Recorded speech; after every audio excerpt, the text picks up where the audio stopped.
ATG from Kilmarnock town, got your hustle down. Streams the pool games live, makes our day come alive. Early mornings on your grind, Tesco shift unwind, but you find the time to play, stream the virtual day. OTG tactical genius, every game you bring us with your skill and your flair. We're glad you're always there. Virtual cue in your hand. And it's a sucker scratch. Look at the line. Commentator's eye. Don't say I didn't warn you. OTG tactical genius, every game you bring us with your skill and your flair. We're glad you're always there. Virtual cue in your hand, amazing shots you land. From your home to our screens, living out our pool dreams.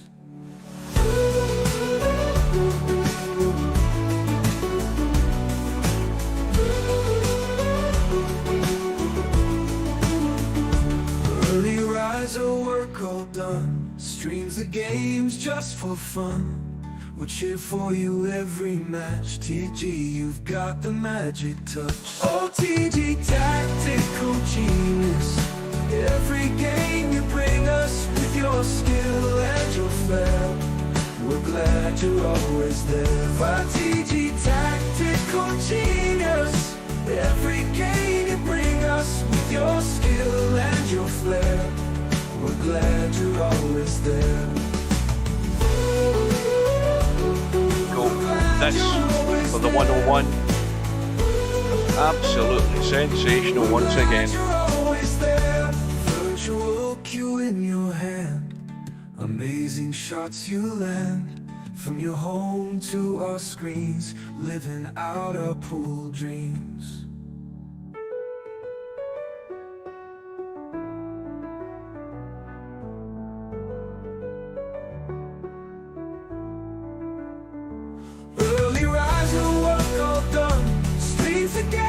Just for fun, we'll cheer for you every match. TG, you've got the magic touch.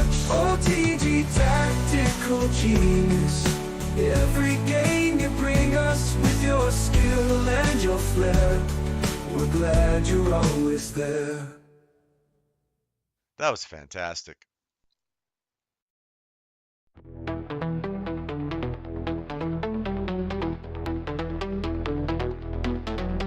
He's a tactical genius, he's the one to see on VP4TV. He's wild and he's free.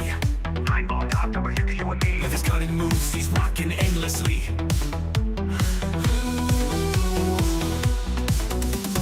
Tables and cues, they bend to his will. Every shot he takes gives everyone a thrill. With a glance and aim, he works to the skill. In the ball, lights from the chill. Tables and cues, they bend to his will. Every shot he takes gives everyone a thrill. With a glance and aim, he works to the skill. In the ball, lights from the chill. Tactical genius with every play, making magic happen every single day. In the world of billiards, he knows the way, taking every shot with prayers we say. Rack him up, he steps to the ground. Crowds gather round without a sound. With a twisted stroke, his fame is profound. Every victory makes our hearts pound. From the corner bank to the perfect cut, he wins the game without a single strut. Chalk it up, just a fortune or luck. But skill like his, it never gets stuck. On VP4TV, he's the showstopper. 9ball.com's the king, no one can top her. Watch him play and you'll be a hopper. He's the man, we all shout proper.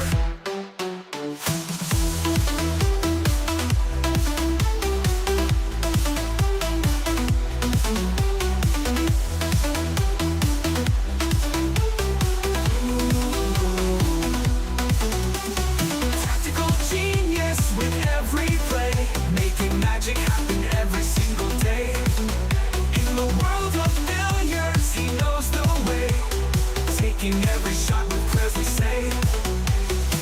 Rack him up, he steps to the ground. Crowds gather round without a sound. With a twisted stroke, his fame is profound. Every victory makes our hearts pound. Rack him up, he steps to the ground. Crowds gather round without a sound. With a twisted stroke, his fame is profound. Every victory makes our hearts pound. Back him up, he steps to the ground. Crowds gather round without a sound. With a twisted stroke, his fame is profound. Every victory makes our hearts pound.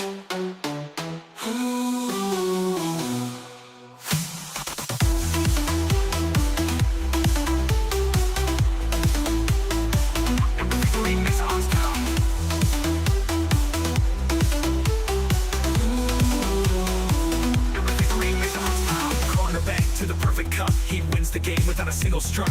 Chalk it up just for fortune or luck, but skill like his, it never gets stuck. On VP4TV, he's the showstopper. Eyeball.com comes the king, no one can top her. Watch him play and you'll be a hopper. Houston man, we all shout proper.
Where's the cue ball going? Oh dear, how sad, never mind. No bar, no pinball machines, no bowling alleys, just pool. Nothing else.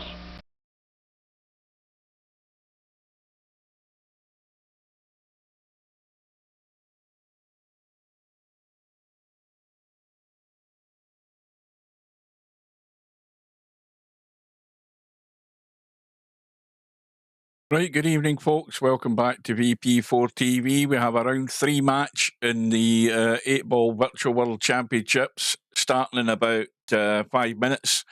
We have Albinario up against Real Poland Power, Stub as we'll call him, for the rest of the evening. And already Stub's come up with 2 excuses as to why he won't win this match. First of all, I'm getting the blame because I'm saying he's from the USA.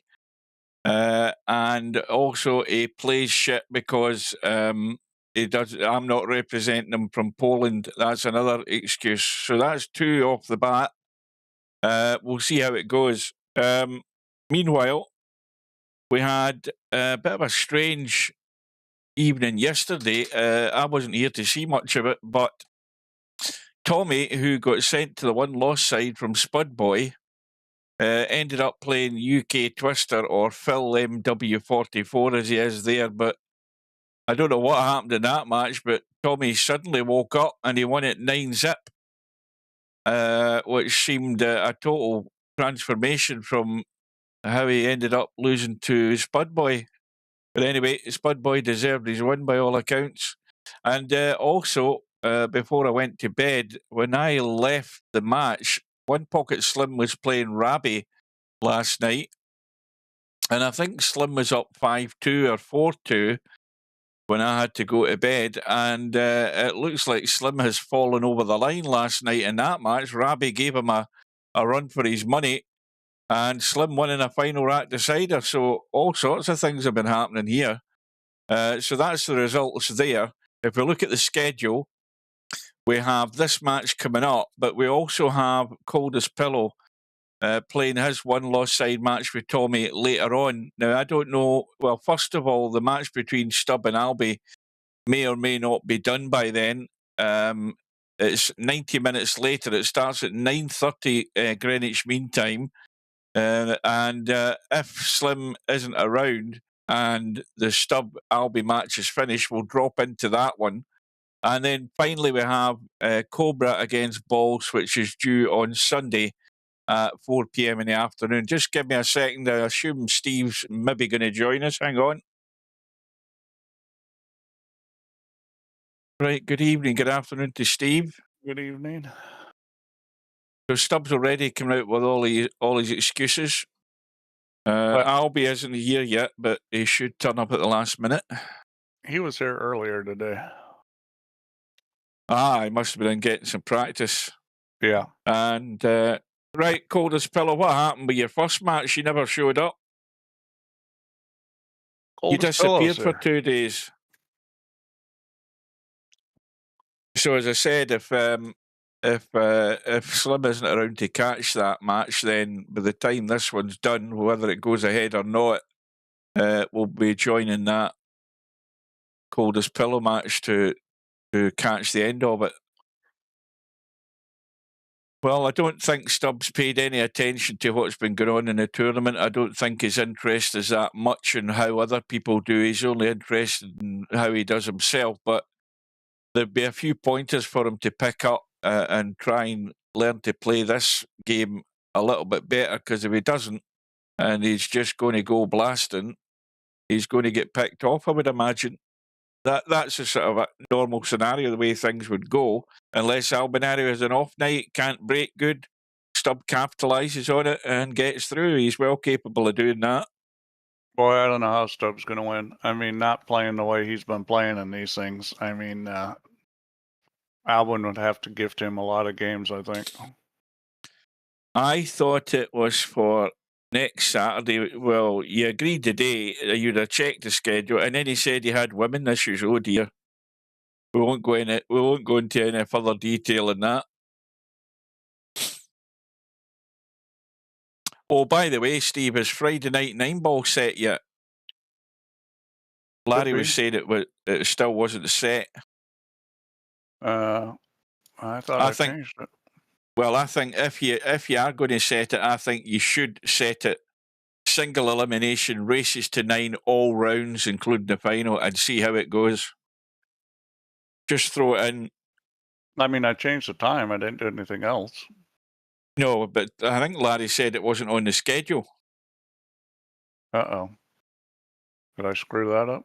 I'm not sure whether the 9-ball Scotch doubles is. I haven't looked. I was just going by what Larry said. I think Larry said it Oh, yeah. wasn't on the schedule. It's not on the schedule. Oh, I screwed it up somehow.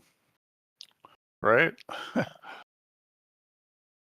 All right. I'm going to have to go. Right. We are about a minute, maybe slightly less than that from this room going up.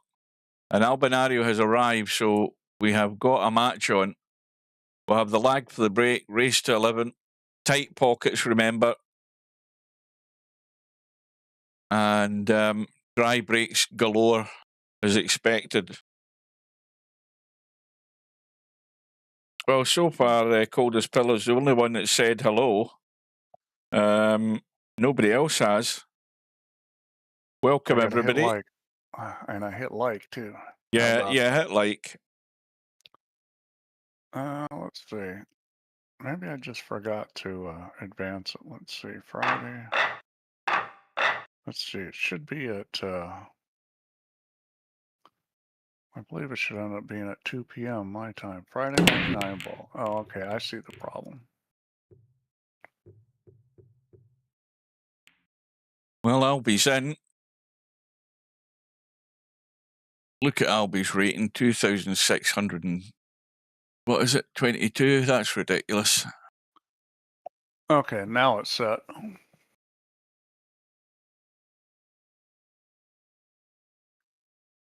But I didn't change any of the parameters. Well, you're just going to leave it at double elimination? I would bin it and try it single elimination and see how it goes. I think you've got to take drastic measures. It wouldn't do any harm actually trying it. See if more people fancy their chances because it's still handicapped. I'll make it single. You might as well, because I'll tell you something. Not many people kicking up a fuss about it. I don't think anybody's particularly bothered. I must already done that.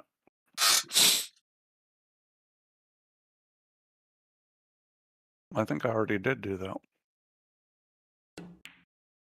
So the clock is ticking for Stubb. Single elimination race to 9.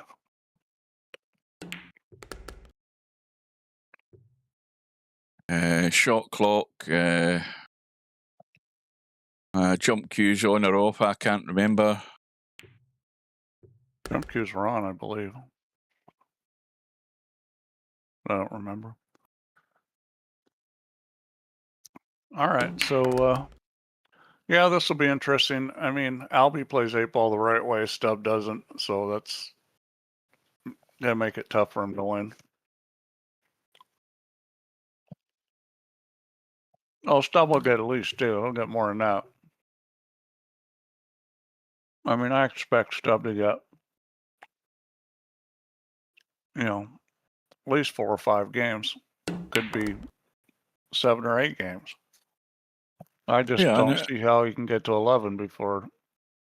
Well, I mean, it's very easy to get a good start for either player here. You know, first one's a dry break.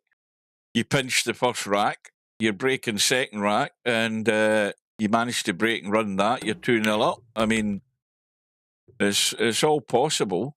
Well, really, I think it's his only chance. He breaks and runs out a lot. He gets a lot of good tables, because if he has to play safe or do anything like that, he's in trouble. Right, here we go. We've got Albinario on the right-hand side, Stubb on the left. And here we go with the cue going all over the place. He's up to no good already. Look at this. He's getting his bearings. And I think Albinario's fallen asleep. Well, that's a terrible lag. Albinario's going to win that. So there's the first mistake Stubbs done, a terrible lag, because he didn't get any any practice in.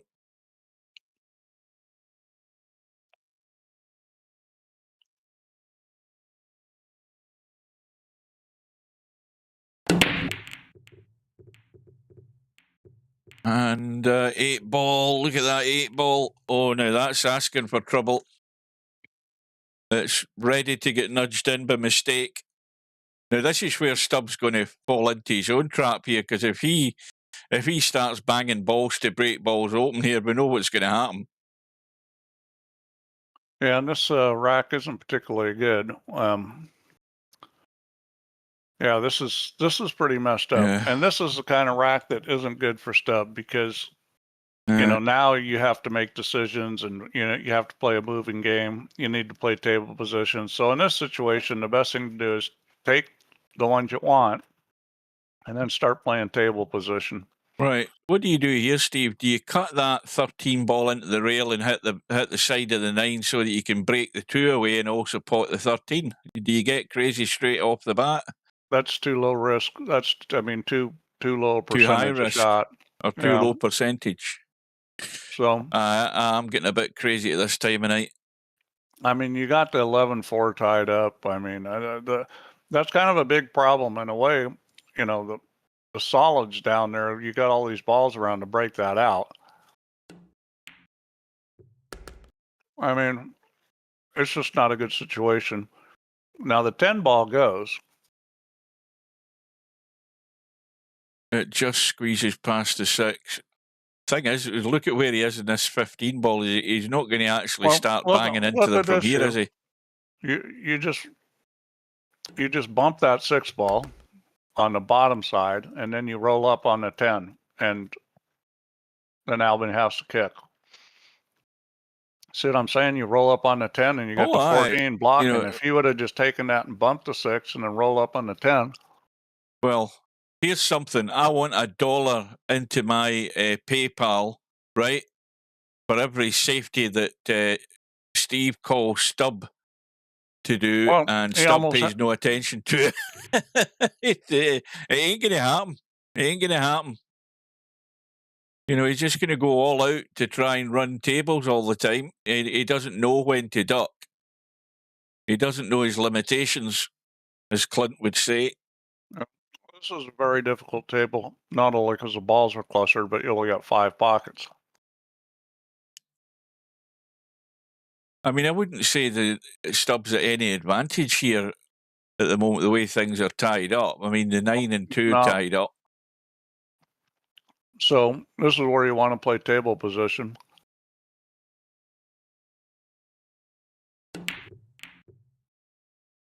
Oh, hang on a minute.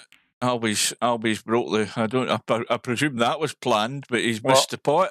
Abby does something crazy right off the bat and breaks up one of the problems for Stubb. Yeah, yeah. At this point, you could run out potentially. I mean, obviously the 14's going to be tricky.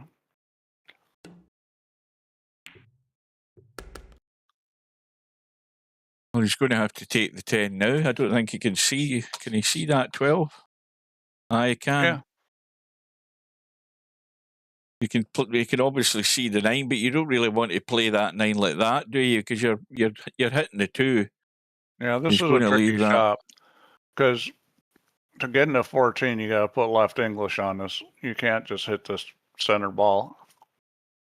And this tough shot. That's maybe just going to hold the line. No. Well, that's not bad. I mean, you know.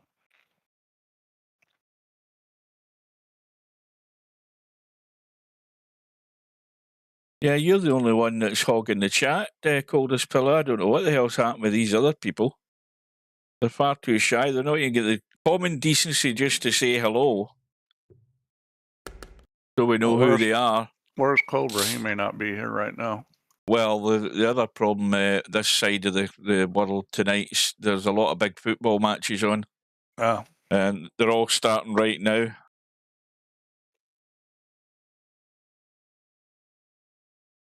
And we've got football, big matches tomorrow night as well. Well, let's see what Albin can figure out here because, you know, the 6 ball is the biggest problem. The 7's a problem, but the 6 ball's a real problem. I mean, Well, you've got to think he's either going to try and get below the 7, or he's going to try and get straight on it right now and follow it in with that 10 ball. That would be the obvious shot, wouldn't it? The thing is, that's what he's doing. You can always bank the 6. If he can get a shot on the 7, then he can bank the 6. Well, if he's going to follow this in, then yeah, the 6 will go there. This is a make or break shot. He gets this, he should be home and dry. You got to hit this 10 ball real square to get it to follow in. Well, I say home and dry. I forgot about that 4 ball. That 4 ball's not going anywhere fast up there. Mind you, that's a 1 ball handy, so that helps him. I think the 4 goes in that pocket, but it's very tight.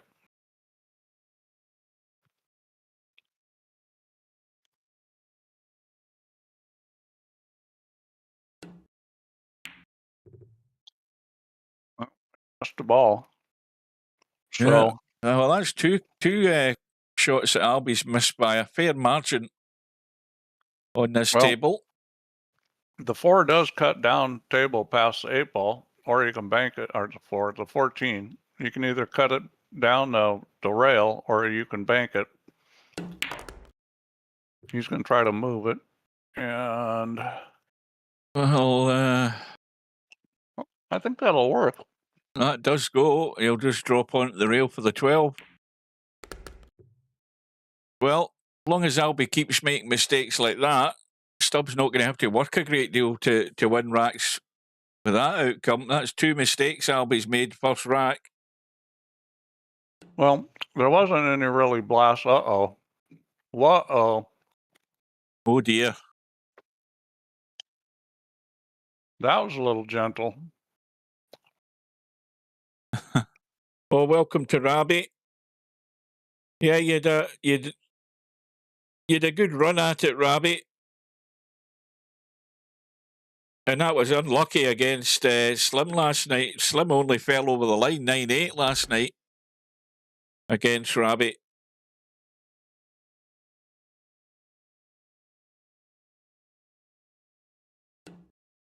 Boy, he wants to get muted already.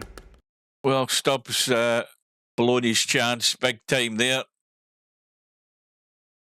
And that's handed it on a plate to Albinario, and Stubb really should have took that out. But maybe he's just showing a bit of the nerves.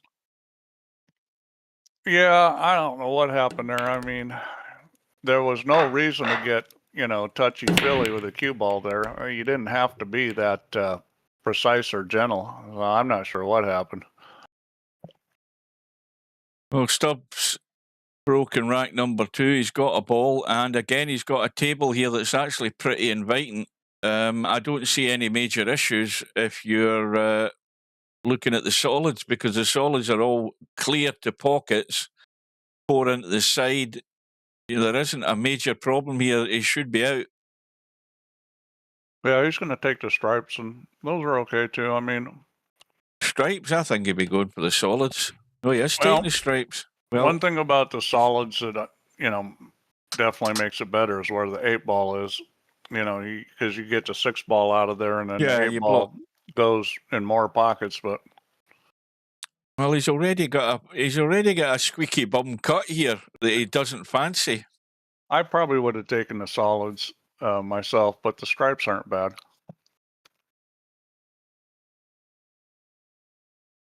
Well, this is a little tester. I mean, the 1411's a little tricky, and where you got to put the cue ball, you need to put it over by the 2, because the 7's that's why I would have went for solids every day of the week. I don't know why he fancied the stripes.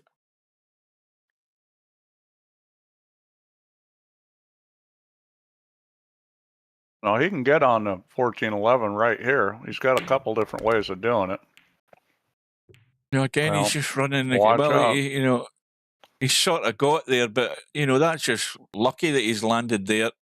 He was running that cue ball too much. Well, he's running it without knowing where it's going. That's the problem. Yeah. Is the path is not the right one. And then he's not hit that well, because I don't believe he played for the 9 there. I'm not going to give him the benefit of the doubt. I think he overhit that. But anyway, The other But problem here we is, go. We're going to come down to getting on the 8 ball, and Yeah. you know, it's that's the problem. I mean, is he going to leave the bank in the 8 ball, or is he going to try and get in the gap between the 6 and 8? I mean, how's he getting there? he's got some choices. I mean, a lot of it's going to depend on how he gets on his 15 ball, and where that 15 ball is. I'm thinking he's probably going to end up playing for the bank because the 4 ball's in the way to run the line you need from the 15 to the 6. That's the 11. Where's the 15 ball? I can't see it. Oh, there it is down the bottom, isn't it? So now he's looking at shooting the 15 now. And still, I mean, where he's going to be on this 11, I doubt it's going to be very easy to get in the gap. I think he's He hit it almost perfect. He's got the pace pretty good. Yeah, that's very good. So that'll work. I think you can just drop in there. You just don't want to leave yourself that shot where you've got like 6 or 8 inches where you got to be and have to hit that shot. I mean, he did it, but.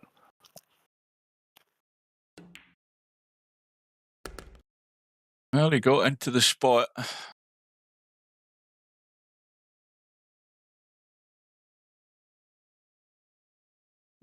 That's what he needs to do. He needs to run out a lot.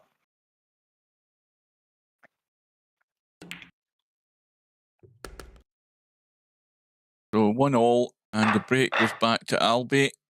Yeah, Coldest Pillow, I think he already said it in the chat. Planned. That's what happens if he loses. It's his plan. And there's another favour from Albi. Dry break. 5 solids down this bottom end of the table. 1 stripe, which is blocking the 6 ball. And of course, the other thing is that the 11 ball's a little bit impeded to get to. If you're going to go straight, and of course there's a blockage up top. I think there's what's that? The 3 ball or the 5 ball? Yeah, you got to take the stripes, sir. The 12 or the 5. The stripes have. You really don't want to shoot this 13 right now if you could avoid it, because that was a good ball to break out the 12. Although I think he's going to do it right now. You can get to the 15 pretty easy if you just drop the 10 and let the cue ball go to the rail. Well, why is he not got enough angle on that 9 to stun the 9 in and slam into that ball in the top rail? He does. Problem is, if he doesn't come up with a shot, I don't know what he's going to shoot. Well, that's the problem, because these balls aren't aligned that good that he could be on another ball after. If he does this, I don't think he's going to do it, though. Well, most likely would be the 14 out in the corner. There we go. Where's the cue ball going? Again, running loose big time.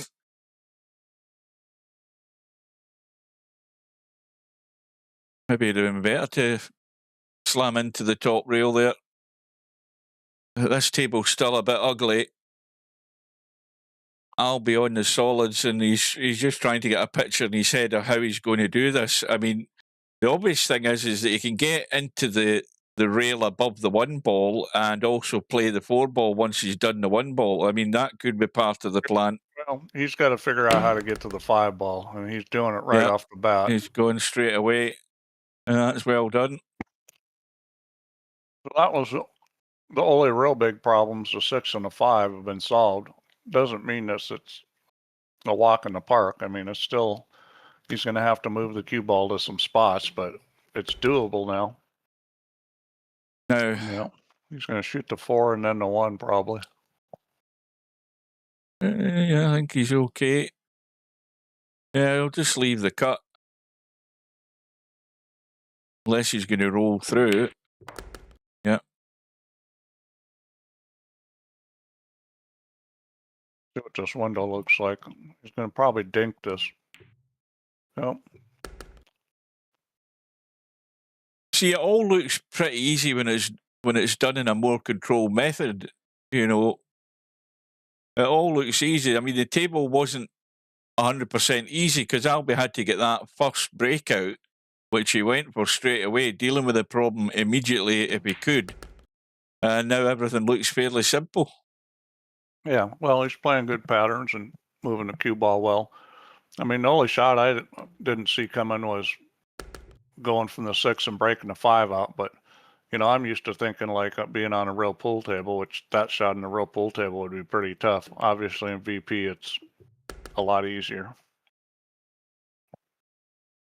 And again, it's punishment administered from the scratch from stub. And I'll be back into the lead. Yeah, well, that's what happens when you turn things loose, is sometimes it doesn't work. Oh, Stubbs got a ball, and apart from one issue, this is another excellent table. Now, Yeah. is that a combo? I think that's what he's lining up. No, he's not shooting a combo. I think he's just going to run into it right now. Oh, he's shooting a 5. I thought he was calling the 15 there for a second. Now, if this was me, I'd hit the rail and then go into the 1. Well, he actually grazed it, and it's worked out nice. Yeah, because you needed to separate them, and that was the way to separate them when it was controlled, and you know the 1's going to pop out. He actually ended up grazing on the way in, but that might have been what he was playing. Well, we'll say it now. If Stubb doesn't get out here, this is a howler of a mistake, because this is, for anybody who can at least move the cue ball half decent and control it half decent, you should be getting out here. He's trying to check this, spin this to get to the 7 first. And that almost, I thought it for a second it was going to kill behind the knuckle there. Kind of in a bad spot here now. I mean, because what's you going to shoot next? This is, you know, I mean, the 1 ball is probably going to have to be the next shot unless you're going to cut the 2. Well, I mean, has he got enough angle to get inside and head towards the 8 ball if he lets it run through, or is it going to go too shallow? So. He could run into he could run into the 15 or the 1 if he wants to. He's got enough angle to do that. I don't think he can get to the 8. You know, as it was too straight. He's going to try to run up on the 1, and he got there. Okay, so that's it. That was the shot he needed to hit. He just ended up getting funny on that 4, but he came back with a really good shot to get on the 1. Uh-oh, overrolled it. Well, he's still just okay, I think. Yeah. And he's got to be careful here as well with that when he pots this. He's got to stun this in. Yeah, but see, you wanted to shoot the 2 and then the 3. You know, either the 2 in the side of the corner and then the 3. This makes it a lot harder. He just, as good as his speed was going from the 4 to 1, it was that bad going from the 1 to the 2, because I'm sure he wasn't planning on shooting a 3 here. If he's going forward here, he better make sure he get. I mean, there's traffic there to cover this, and he's going to leave it short. Yeah. Yeah. Well, he's just cinching the ball, and then I mean, this shot is it's no gimme, but I mean, especially because he's going to have to draw this ball. I mean, he's going to at a minimum stun it. So I think rolling this is pretty tough. This is not easy. And anytime you're going down on the cue ball and hitting it with speed here, it can rattle. Well, he hit it good. Well, he got it. Fair play. Should be 2-all.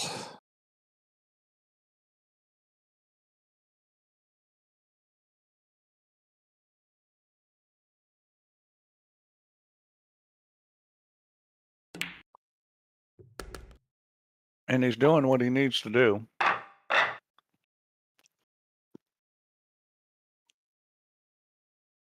Well, from the results that we've seen in recent matches, Stubb he does have a chance, like I said, but his chance is there. The way the way these games have gone, with the break and everything, he has to capitalise on every opportunity he can get, and he can't be getting silly.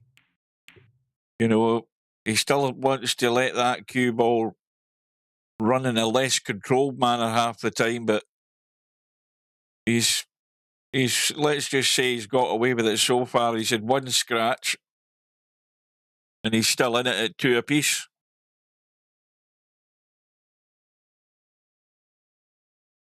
Well, this time Albie's got a ball and again got a problem down the bottom here. I don't know whether he can get directly to that 1. Yeah, that one goes. Oh, I think you can. I think you can get enough of it.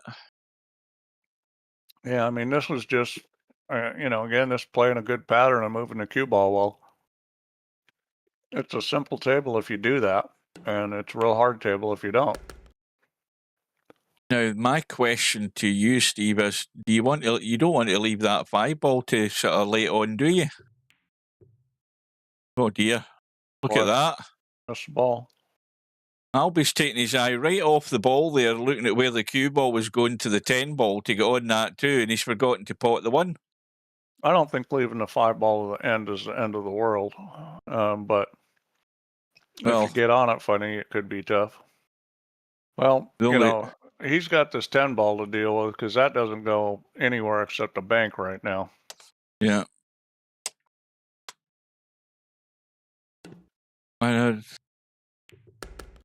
Well, he's on the 9. Unless you're going to follow it in on the 1, it will follow in on the 1.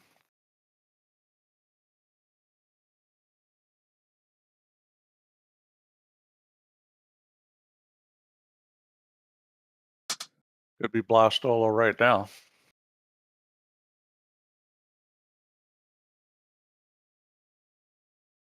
He's trying to figure out what to do. He's moving his Q-tip position around quite a bit.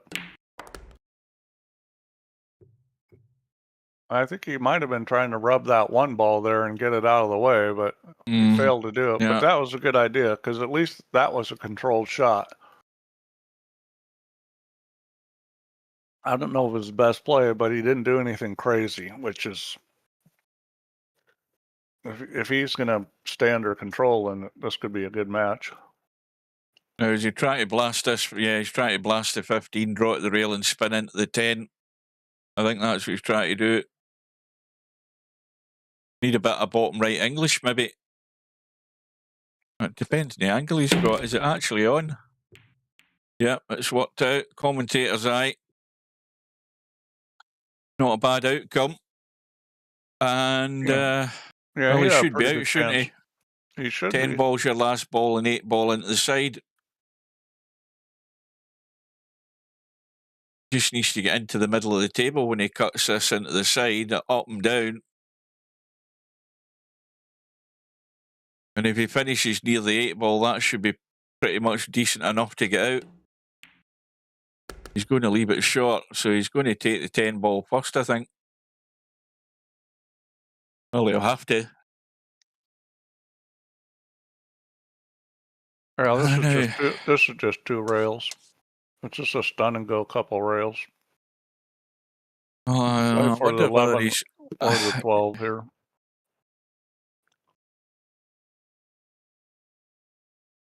I don't think he's taking a long time looking at it, but this is a simple shot. You just stun the 10 and go 2 rails. Yeah, see, I think he's actually looking for problems. He's stunned this and let it run out. Only thing you can do here is just not hit this hard enough. Yeah, he had it hard enough to get into the table. Yeah. If it goes too far, you still shoot the 11. Yeah. And you got the 11 and the 12. Well, you didn't really want to run into the 8, but it wasn't going to be the end of the world because most likely you're still going to have the 12. So he's good.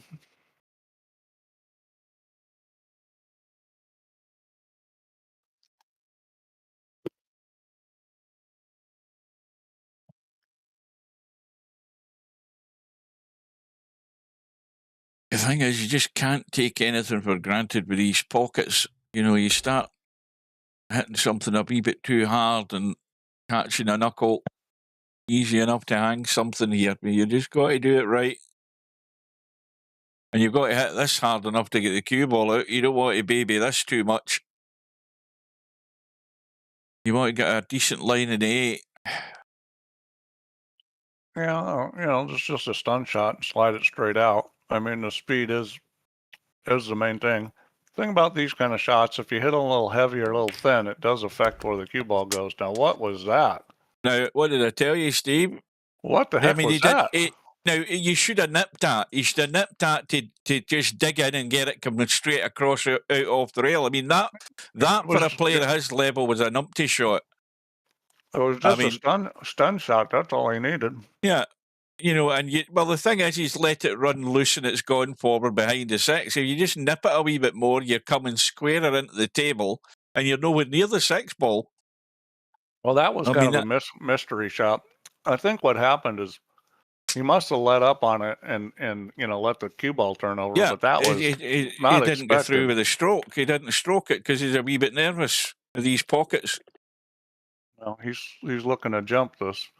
Hope he's been practicing these because this is not that easy to get over that 6 ball. Oh well, I'll tell you, this is a big loss for Stubb if he doesn't get that, which he hasn't, and he's going to be cursing with that one.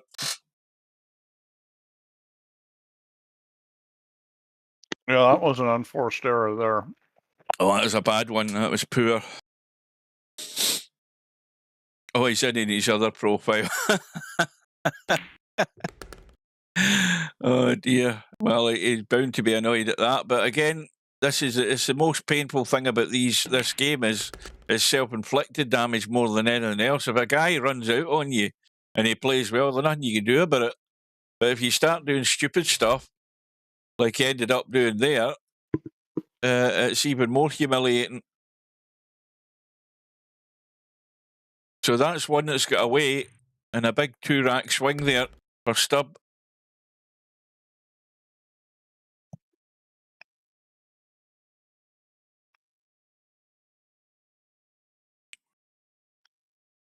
Now, how much might that cost him? Well, because it's alternate break, it's unlikely it's going to cost a great deal, but you just never know in this, the way this has gone. It is a 2-game swing on that kind of thing. Oh, yeah. And that was a gift. And now he breaks dry on top of it. And yeah, and Albie's got a very biting table. I think for sure he's taking solids. I don't see why he would take stripes. Yeah, well, you look at solids, you've got the 5 you can get to, 3 you can get to, 4 you can get to, 6. I mean, it's got to be solids all the way. I don't think there's any doubt in that. And again, I'm going to say it, Albie, you should be out, and you know that yourself. This is just a standard exercise, although already he's got himself awkward in the rail because he can't get to the cue ball. He's going to have to just let this run or jack up. I was a little surprised he didn't shoot to 7 there. Shoot to 7, rub the cue ball off the 15, then you got the 4, the 3, the 5, and you got them all out of there. That's the nemesis ball that can cause you trouble, as you say, Steve, leaving that 7 ball sitting there adjacent to whatever it is, the 12. And he was sitting on it to get rid of it straight away. Well, the 7 and the 4 are both like that. So well, what he's on 5 ball. Now he's got to get into a wee spot here. Yeah. Well, he rolls the cue ball really well. I mean, that's the thing is he knows the natural path and he has good speed. So that's why he's good at games like 8 ball and straight pull. I mean, he's good at everything, but I think he's got some particular advantages for his skill set in a game like this. Well, that's now a 3-rack swing. It should have been 3-2 Stubb with him breaking, and instead it was 3-2 Albin with Stubb breaking, and he breaks dry, and now it's 4-2. That's how it changes. It can just turn in your, it can go right against you very quickly.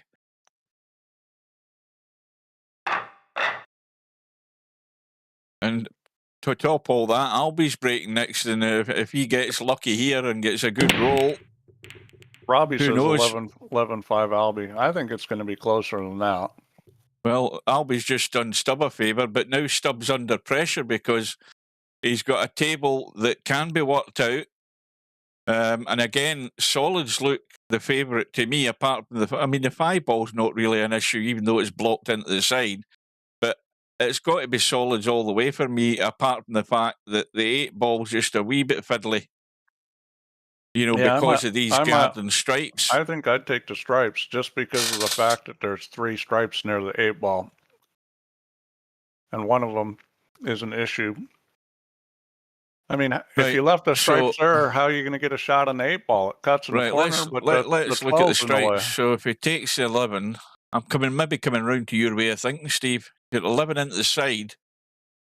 You mean I the think 13? the only other worry then is the fact that the 2 and the 3 are just sort of, you've got to stay left side of the table to deal with those top 2 strike balls above the 8. But you're going to get you can get to the 8. I mean, right now I would say that I think don't see any Stubbs in a big bit of a dilemma as well. I think he's not quite sure. Well, I don't see any big problems with the stripes. Obviously, when you get down to the end of the table and you've got 10, 12, 15, you're going to have to play that pattern right and put the cue ball in the right spots. But you should be able to shoot a ball and get a shot on the 15. Now, he's not looking at slamming this 13 in and trying to do stuff. No, he isn't. Well, and that's terrible because I'm not sure that he was trying to hold to get that 10 ball. Now he's going to, yeah, he probably was. Now he's going to have to bump the 11. And now he's a little funny on this. So, this is how it goes downhill. He could shoot the 9 here and kind of double kiss the 6, which I might do because trying to shoot that 11 and get position is kind of tricky. If you do shoot the 11, you got to play position on the 9, I think, because it's too hard to get to the 10 or 12. See, the thing, how much of this 6 ball is he going to get? He needs to get a good thick amount of this 6 ball so he can get the 10 or the 12. He's going to get a lot. The problem is he's probably going to be on the wrong side of the 10. I mean, this is a little tricky, but this is okay, but it's critical. The 10 to the 12 or the 12 to the 10 is... I think he's fine as far as that goes. Yeah, so you got to decide here whether you're going to try to get an angle where you can bump the 8 and shoot the 15 or whether you're going to take the cut on it. Right now, he's got an angle where he can get on this 12 and then kind of bump the 8 and shoot the 15. Yeah, and that's perfect. So you're just going to come over here and gently bump the 8. I would say you want to hit this pretty full because if you hit it on the short side, it could go right on the 15. So you need to hit the 8 pretty full, but you can't get on top of it. So, I mean, this requires some precision.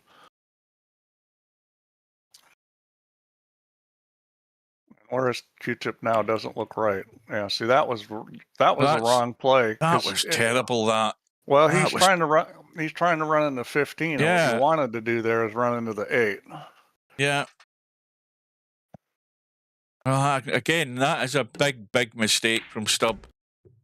Big mistake. It's going to be painful, or even more painful than he's had already in the last couple of racks. When you're not used to playing these kind of subtle shots, and then you have to do them, it's tough. I mean, Stubb is better at big shots and area position, and Albin is better at touch shots and very precise position. And in this game, Albin's skill set is much more suited. Yeah, this is, I mean, we're sitting, 10 minutes ago saying Stubb's about to go 3-2 up, and it's all gone pear-shaped from there. Well, I mean, it's a tall order for somebody like Stubb with his game to compete with Albin playing 8-ball. I mean, you do have to give Stubb credit. He hasn't just been blasting balls, but there's more to it than just blasting balls. There's these precision movements and pattern play and things that even if he doesn't blast balls, he's still the underdog. He just has a better chance by playing the right way, but it doesn't mean that he's the favorite. I think we talked about Stubb blasting balls so much that if it was Stubb listening to this, he'd think, well, all I have to do is not blast balls and I should be able to win. And that's probably not the case against Albin.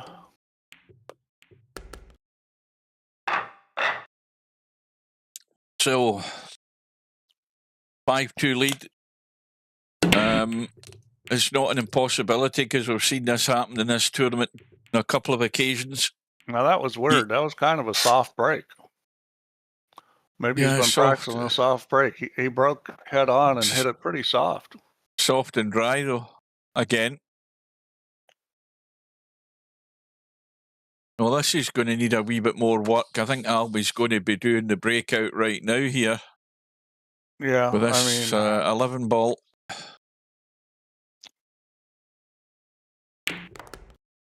yeah, that's probably good enough. I mean, Well, it's he's not an no easy problem. table. He's no problem dealing with the 9. He could deal with it now, or he could just. Well, the good thing about dealing with now is you can bump the 8 out, put in a better spot, but he doesn't have to. I mean, that shot into the side isn't anybody's favorite. I mean, he can come back around to this later if he wants. Yeah, he could pot the 12, take the 10, and get on the 9 from there. But he's pretty much on it. He's going to try and deal with it straight away, and that's it. Problem solved. The other problem is this 13 ball. Well, 13's more of a problem because the way the 7's sitting, it's very difficult to get a cut angle on it. It's a pretty small area where you can cut that 13 ball. Yeah. I mean, you almost have to think about trying to sneak down the rail and bump the 7. Yeah, it's not very accessible, that 13. I mean, you can get it to cut it if you were the cue ball near the 4. He's going to do it now. Now, see, that was a slick little move. What he did was he knew if he rolled it, he'd be good. And then he dogged it. So that was a very slick little move he made there. That's just showing experience where you're guaranteed position by rolling that ball in the side pocket. And he got it. And then, I mean, obviously it wasn't a gimme, but he missed that by a mile. Well, that was very thick.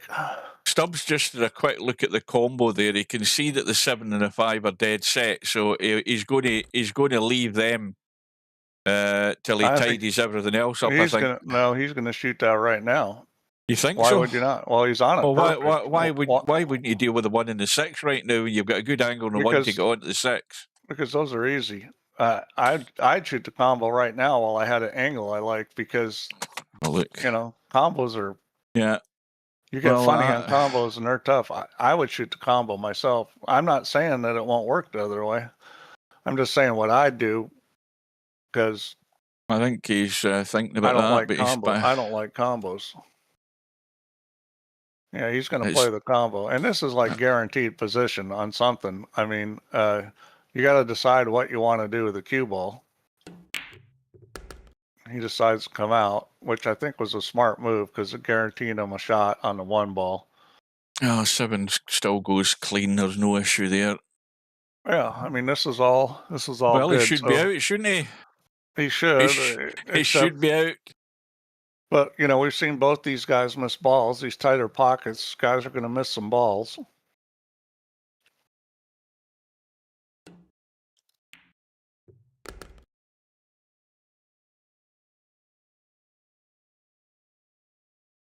No, he's just going to have to get. Is he going to get a hold of this? Let me have a look at the angle. You play to the middle of the table. He's checking this up a wee bit at the moment. He's going to go at the rail. He's checking it up to square it off the rail.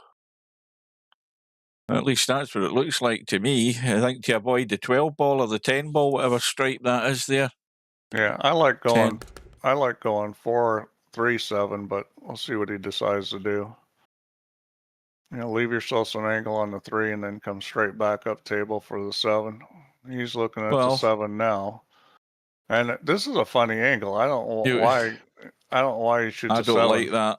I don't like that because then you can just roll this 4. Exactly. Even hit a stop shot on the 4. Yeah. You don't want to get past about where that head string is if you're going to roll it. So it's got to be kind of gentle because you want to leave yourself some angle so it's easy to come up.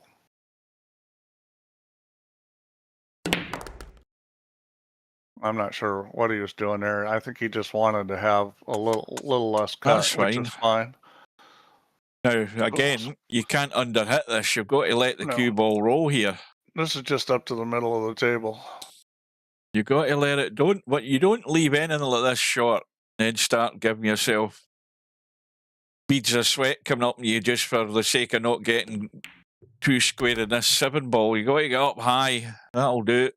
Well, you figure that Stubbs is a good enough player. He ain't going to do stupid things like that. Of course, we saw the shot to get on the 8 ball earlier, which was just, that's like You don't expect him to do that.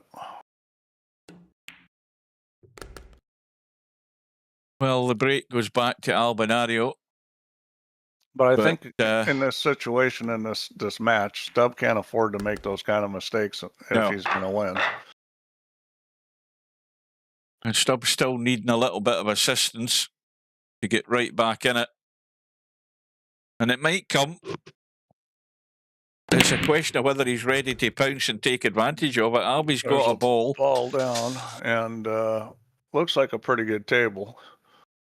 So he's probably going to take the solids, and I don't see any problems. Well, with 6-ball, I didn't see the 6-ball. Green on green. It's easy to miss the table-colored ball.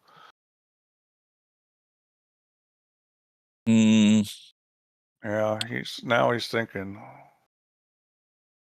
Right, Boy, so the orange 13 ball is a hindrance because if you're taking the stripes. Yeah, if you're gonna take the solids, you either got to move that 6-ball or bank it. So you just got to decide what you're gonna do. He's gonna go ahead and take the solids, and then one option is play for the bank right off the bat. He's trying to run and bump something, and he did. He got the trouble out of the way. He's got some kind of shot on the 3. Not the kind you like though, because it's hard to avoid the rub on the 10. See what he does here. He just plays for the rub, and not very well. Now he's got trouble. So I think he'll play the combo. Yeah. So this is just kind of roll this. The thing is if you roll this, you may roll too far where you don't have the 6. So you better have the shot on the 4. And yeah, see where the cue ball rolled to, or he wasn't going to have a shot. He was blocked off. Yeah. He hit it soft enough he'd have a shot on the 4, but he may have even been trying to hit that a little thick to hold it. But it's not the end of the world, because Stubbs still got problems. He's either going to move the 13 or bank it. That's I keep saying to people, play banks, play bank. Why? Because look at all these times in these games where if you bank really well, then it solves a lot of problems with the table, because all of a sudden that ball, instead of moving it, you can just bank it. I don't know why more people aren't signing up for the banks tournament, because it's definitely worth playing. And even if you go 2 and out, you'll learn something from playing banks, where it's going to help you in games like this. 9-ball, any game, you're going to shoot bank shots. Even a game like straight pull, where you never want to shoot them, you might get in situations where you need to. So here he goes. He's going to start swinging at balls. And this is kind of the Stubb modus operandi. Here we're going to swing it again. If he had played a more controlled shot and got to the middle of the table, he could have played the 14 into the side and bumped to 13. Sure, but he don't think like that. He's going to swing at it every time. But that is absolutely how, if you do decide you're going to move the ball, it's best to play for a position where it's easy to do it. Right, he's got trouble. Well, I think if he takes that one on the right side and digs in and comes back, I mean, it's a tough shot to play that, but that would give him at least one chance of getting on this 14 to try and break the 13 out. Yeah, he's got a mess here. Now the 8 here we go again. Watch the cue ball. The 8 will go in the corner pocket off the 2. You go rail, 2-ball, and 8 goes in. I'm not sure what he was trying to do there, but it didn't work. Well, he's already not favourite to come out of this with a good result in this rack. Well, you keep making balls, and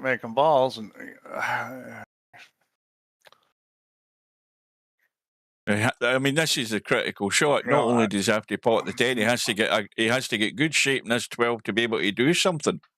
And that the 8 ball ends up in a hindrance if you have to go short rail to try and go 2 rails to the 13. Yeah, it's not going to be good that way.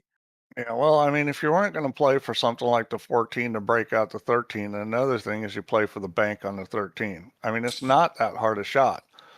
Yeah, if you make it, you win, and if you miss it, you lose. But so what? I mean, if you shoot all these crazy shots and you can't get the thing out, you're going to lose anyways. Well, he's pretty much straight in this 12. I mean, it was easy to make all the balls, and, you know, hopefully he can come out with a decent bank on the 13.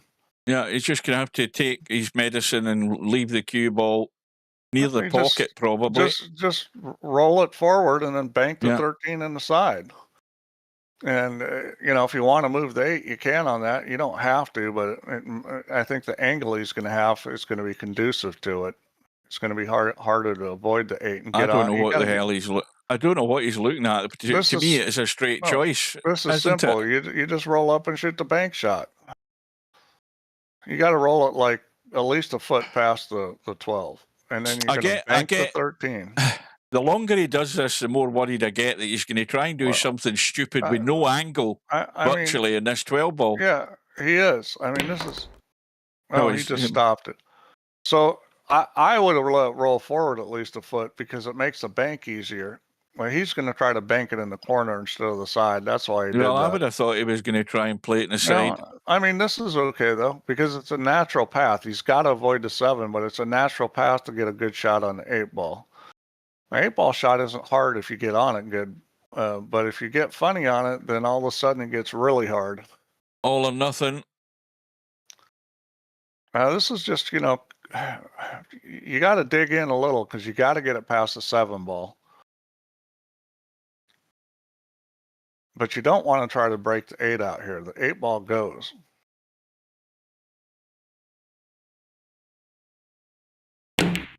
Yeah, see, he tried to break. He was going to try to break the 8 ball out because he doesn't recognize that all you have to do is bank it off the side rail into the 2 and into the pocket. I mean, with that 2, with that 2 sitting, it's a pretty easy shot. Look at Albie said. You're slower than Cobra. That's a compliment. Where's Cobra when we need him?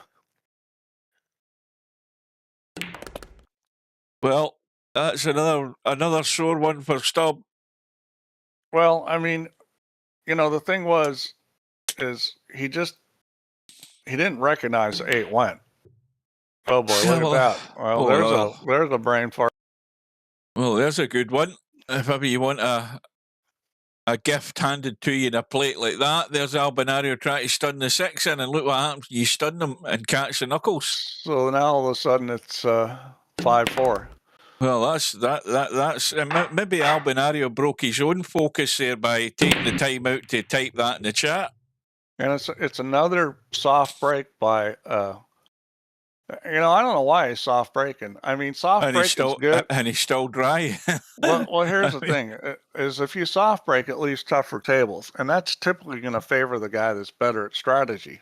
Yeah. And since Stubb is not better at strategy, I don't understand why he's soft breaking. Right, so you got the 3 solids in the bottom half of the table here. So you don't need to worry about them if you're looking at them as an option. But the other problem is all the clutter up the table. You've got to pick your way through that. The 1 ball's isolated, so you can get it from the short side and the right. But yeah, well, this is that's definitely why Albie's gone stripes. This is definitely not an easy rack, but it's doable. Wrong button. Hang on. It's again, it's one of these, you know, this is like a straight pool drill. So there's drills that you do in straight pool that are like grid patterns and things, and you got to make all the balls, and you're not allowed to bump other balls. And you know, that's what this is like. It's like a little drill. It's like a little puzzle that you would have in straight pool. Except in 8 ball, you can't shoot any ball. You got to shoot only yours, the ones you own, and that makes it tougher. Now, I'm a little surprised he's not going 15-9 in the side. Well, maybe he's thinking about it because I don't know why you'd shoot the 13 here. Well, you're going up top to take the 9, aren't you? Has he got the line to do that? Yeah, well, he can just roll the 15 in and shoot the 9 in the side, and then he's done. I mean, you want to get good on the 9, but I mean, that's just roll forward. I think he's gonna do that. He was just looking around. Yeah, so that's good there. You know, now he can shoot this, and then he's got his choice of what order he wants to shoot him. I think he might take the 14 next. Is he going to run high enough, or is he going to leave it in the corner? He's gonna go 14-13. Well, he'll be sort of twitching a wee bit with that 6 ball that he missed. He's got to get the good line in this. No knuckles involved here. Got it clean. Yeah, he would have liked to have a little angle here, but he's still fine. He'll have to drop back. Yeah, I mean, he makes that out. He made that out look pretty simple, but you know, it's because he played a good pattern. You notice he didn't have to spin up the cue ball. He was just you know, dink, dink, dink. That's how you want to play 8 ball. Well, the painful part of 8 ball is what's happened to Stubb there. He's came up dry and suddenly he's 2 behind, and now Albie's breaking again. Yeah, now watch how much harder Albin hits him. Now Stubb is playing a head ball break, but excuse me. I think most of the time when people soft break, they tend to do it from the side. No. And if they're going to smack them, more likely from the front. Albie got a ball. We've got the 8 ball guarded by the stripes. Is that Popman for Rollcade 66? That is Popman. It certainly is. Good evening, Popman. Hey, Popman. Right, so he's plump for the solids. Now that then sets you thinking on where's the ball that's getting him to the 8 ball. Well, I mean, a nice way to go would be 2-5-8. You know, if you, it's pretty easy to shoot the 5 up table, and going from the 2 to 5 is fairly straightforward. Well, we might have overhit this. Is he trying to go on the 6? I think he was. Oh, I'll tell you, he's lucky. He's lucky.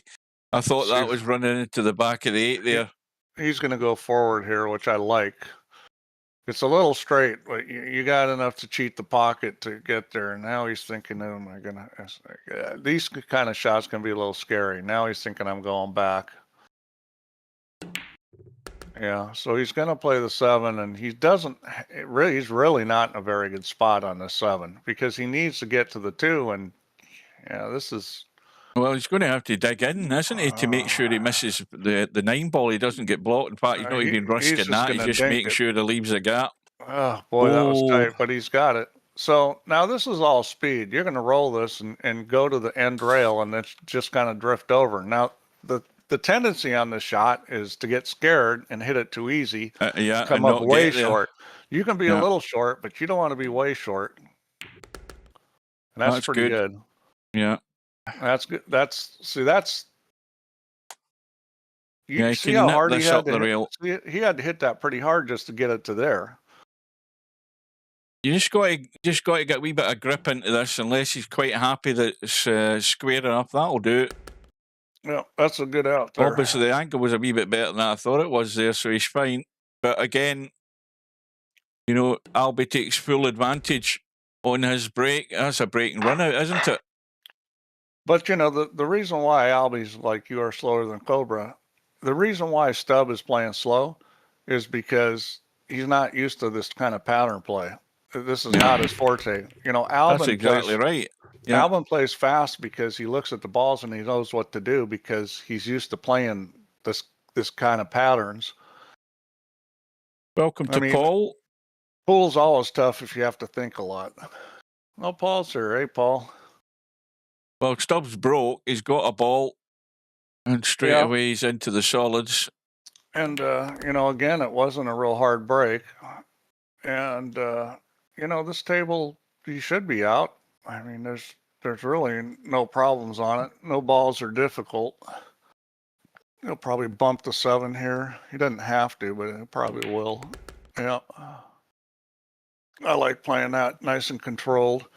I think he'll shoot the 3 now. I would shoot the 3 now myself. Go 3 and then 2 or 7 and then 1 last. Because, you know, even if you didn't plan it, a lot of times when you get on a ball like you are on this 3 ball, it's like shoot it now because then you take the next 2 up table. Mm-hmm. I mean, this is fairly obvious as far as I can see. You know, just he's got enough angle in the 7 just to stun it and then hold for that 2 and then 1 and then 8 up the rail. Where's the problem? Yeah, there is no problems there. I mean, this is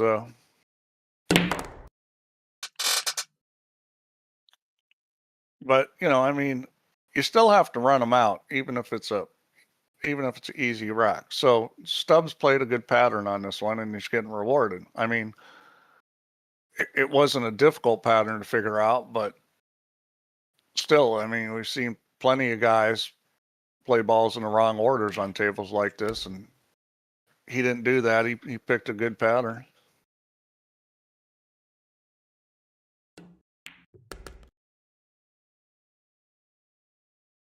So Well, that I mean, keeps him in you know, fighting range here. He's yeah, I mean, all he's done is what he can do is just break and trying to run out, and he's done that part. He needs a favour though. He still needs a favour. But is he going to be good enough to take advantage of it?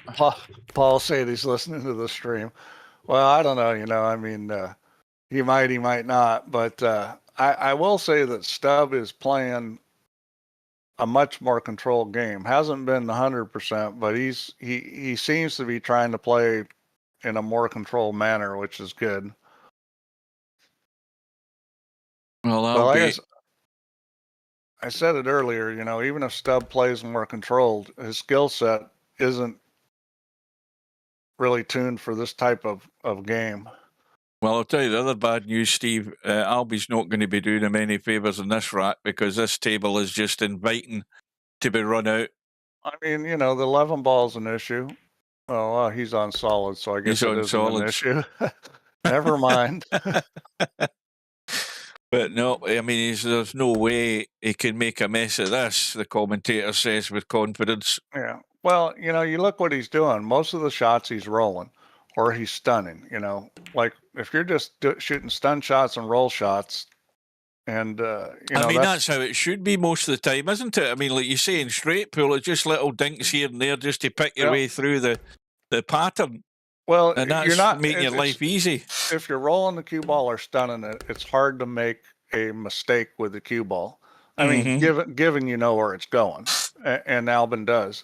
As soon as you start spinning it up, then it opens the door for bad things to happen. All sorts of abnormalities can happen. Yeah, I mean, sometimes you have to because things aren't always sitting perfect. But if you can run out of rack the way Albin just did it, it's hard to mess it up. Well, that's an ideal settler after that previous rack. He's now back to 3 in front, and we're running out of racks as far as Stubbs concerned.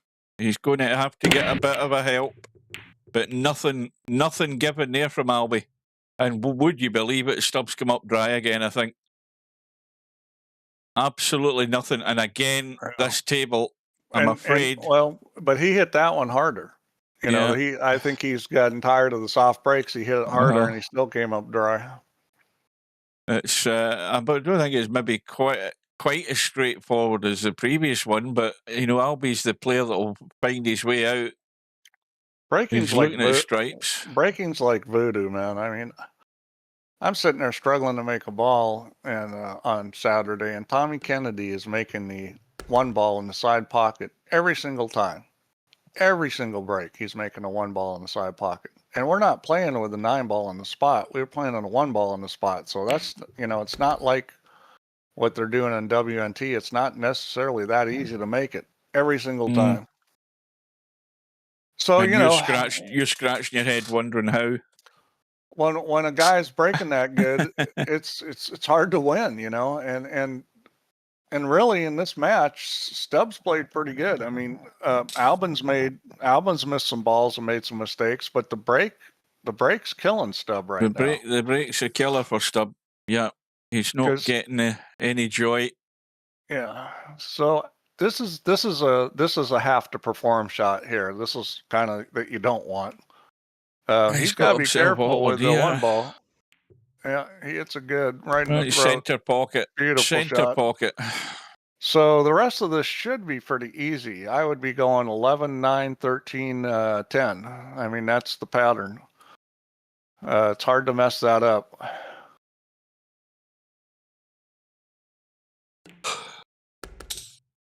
What's he doing? Oh, the big yawns have kicked in. What the He's heck's gone he pear-shaped doing? here. I don't know what he was doing. thinking. He put right English on that. I put a little left and kill it because you wanted to go 11, 9, 13, 10. That was just guaranteed win. As much as I talked about how Albin plays good patterns, that was not it right there. That wasn't the perfect example there. He's still okay, but it's going to get out of harder line. here because he may have to shoot the 10 after this 13. We'll see what he does. It's going to be hard to hold it for the 9 unless he hits this real good. Well, he hit it pretty good, but he didn't make the ball. There's the chance. This is what he needs. He had this simple little out, and he put the wrong English on the ball. It's amazing. Again, it wasn't quite as simple as the previous table, but, he's made the error. He's made the positional error, and he's given Stubb the chance. And now the question is whether Stubb's up to it. Yeah, he was probably not comfortable with that shot on 11. I mean, that's a little shot where it's kind of a little kill shot, where you kind of dink it with left English and kill it on the rail to hold it so it doesn't go behind the 1. Now he's created a problem, bumping into the 10, blocking the 5. Yeah, but I mean, it's still okay. I mean, he's still, again, this is where if you can bank.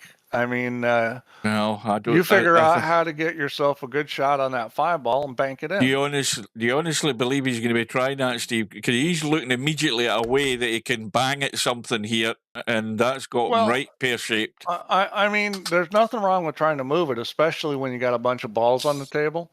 Because if you have a lot of balls on the table, that even if you can't control the cue ball that well, you have a lot of balls, you can come up with a shot. But you don't want it to be just a total blast out of control. Well, is this a run into the side with a bit of left English to go top rail and spin into it? Of course it is. Commentator's eye. But see, that's the problem with doing that. And now he's dead. Here's the thing is, if you ran those balls out and left the 5 for last, you're guaranteed you're going to get a bank shot on it. And if you move the cue ball well, you're guaranteed to get a easy bank. When you run into the balls like that, you're not guaranteed of anything at that speed and that kind of craziness. Anything could happen, and what ended up happening wasn't good for him. Well, the point is that I guess the point I'm trying to make is that if you're like 60% to make that bank, the run out's easy. So you got a 60% chance of winning. When you hit the ball like that, what's your chance? I mean, who knows? Now, what the hell was Stubb doing there? I don't know. But anyway, he's just played a deliberate foul. He ended up miscuing. But had he taken your advice and just took what was there and decided... Now, the thing is, I told you he was looking for an immediate opportunity to get some sort of shape somewhere where he could run into those 2 balls in the rail. Had he went down your route and thought, I'm going to take what I've got here, that 5 ball is bankable, I should be good enough to get there to get the bank and have good odds of getting the bank in. But clearly he wasn't confident enough to do that. Yeah, well, he would have done it. I'm not saying that running into the ball is always a bad play, but like in that situation, you had a bunch of balls on the table, so you run into them, there's a good chance you can come up with a shot. But and then you got to do it in a more controlled manner. That was just like slam them and hope. Oh, back to the old Stubb. Well, this is still a tester. He's got to watch how flush to the rail he gets this 13. Yeah. And that titty is looming large. You got to get past the side pocket titty. Yeah, and that's not going to go. It's not holding up, is it? No. Well, see, and you know why that happened? Because he's thinking the same thing about don't hit the side pocket titty. Exactly. It's immediately in your head, and that's why it's scary to leave yourself like that. Now, Stubb, I think he's got to take the 5 if he can see the 5. I don't think he can he? Well, I didn't get there quick enough. He can now, though. Yeah. It was either that or play for the combo. I mean, the combo was sitting pretty good, too. He has been handed a lifeline here. He has to get out. He has to get out. And more so get the cue ball out for a start so he can get on that 3. Well, Albinario's done him another favour. It allows him to stay in touch, but of course, the problem for Stubb again is the break goes back to Albinario next rack. Well, and you know, that's what's a killer as well. we're seeing a little bit of weakness from Albin on these tighter pockets, and honestly, it surprises me because I don't think Albin's the kind of player that tight pockets should be an issue for. I don't know if it's in his head or he's just having a bad day or what, because he's missed a lot more balls than I expected him to. Well, still needing a little favour again. Or if you're Albinario, you want a decent break, a ball, and a run out just to settle the stomach. But I will say that the shots in the corner pocket up the rail on tighter pockets are definitely a lot harder. Look at this table, Steve. Look at this table. Dry break from Albie. Look at what Stubbs got. This is like Christmas come early as far as I'm concerned. Yeah, this is a pretty good situation. I think he'll take the solids. I can't imagine not taking the solids here. Right, now the only thing I would worry about the solids is the 4-ball, or is that the 8-ball that's up there? What ball is that that's sitting up there? But that's easy to get to. He could get to it either from the 7 or from the 1 right now. Well, he's going to take the 3. I don't think that's what he was playing. I take it back. He only had the 7 to get to it because the 4-ball doesn't it's too really tight go there. Yeah. Yeah. I mean, he could have shot the 7 and just come right between the 4 and 13, but he didn't do that. If I'm Stubb, I want to be doing that now. I want to be doing that now. He's got an angle to come into the gap and come. And if he doesn't bump the 13, he'll be good. I even know if he bumps the 13. Now he's checking it out. What the hell's he doing? He's just looking around and see where he's going to go next. I mean, this is a lot easier shot than the one he had. He's got loads of right English in this. Where the hell is he going with this? Yeah. See, you're fighting the tide here. That is the wrong way to play that. No. I mean, I don't understand that. No, that's the wrong. I have no idea what that was about. Why didn't he just go through the gap? Because again, it's like it's guys' bad habits of not, the cue ball wanted to go through the cap. You didn't even have to put any spin on it. But it's like it's that mentality. I'm going to do something with this cue ball every time rather than just letting it roll. Go back to that shot. Now, if he takes that shot, he spun it with right English to check it and straighten the cue ball. Why doesn't he let the cue ball go where it wants to go?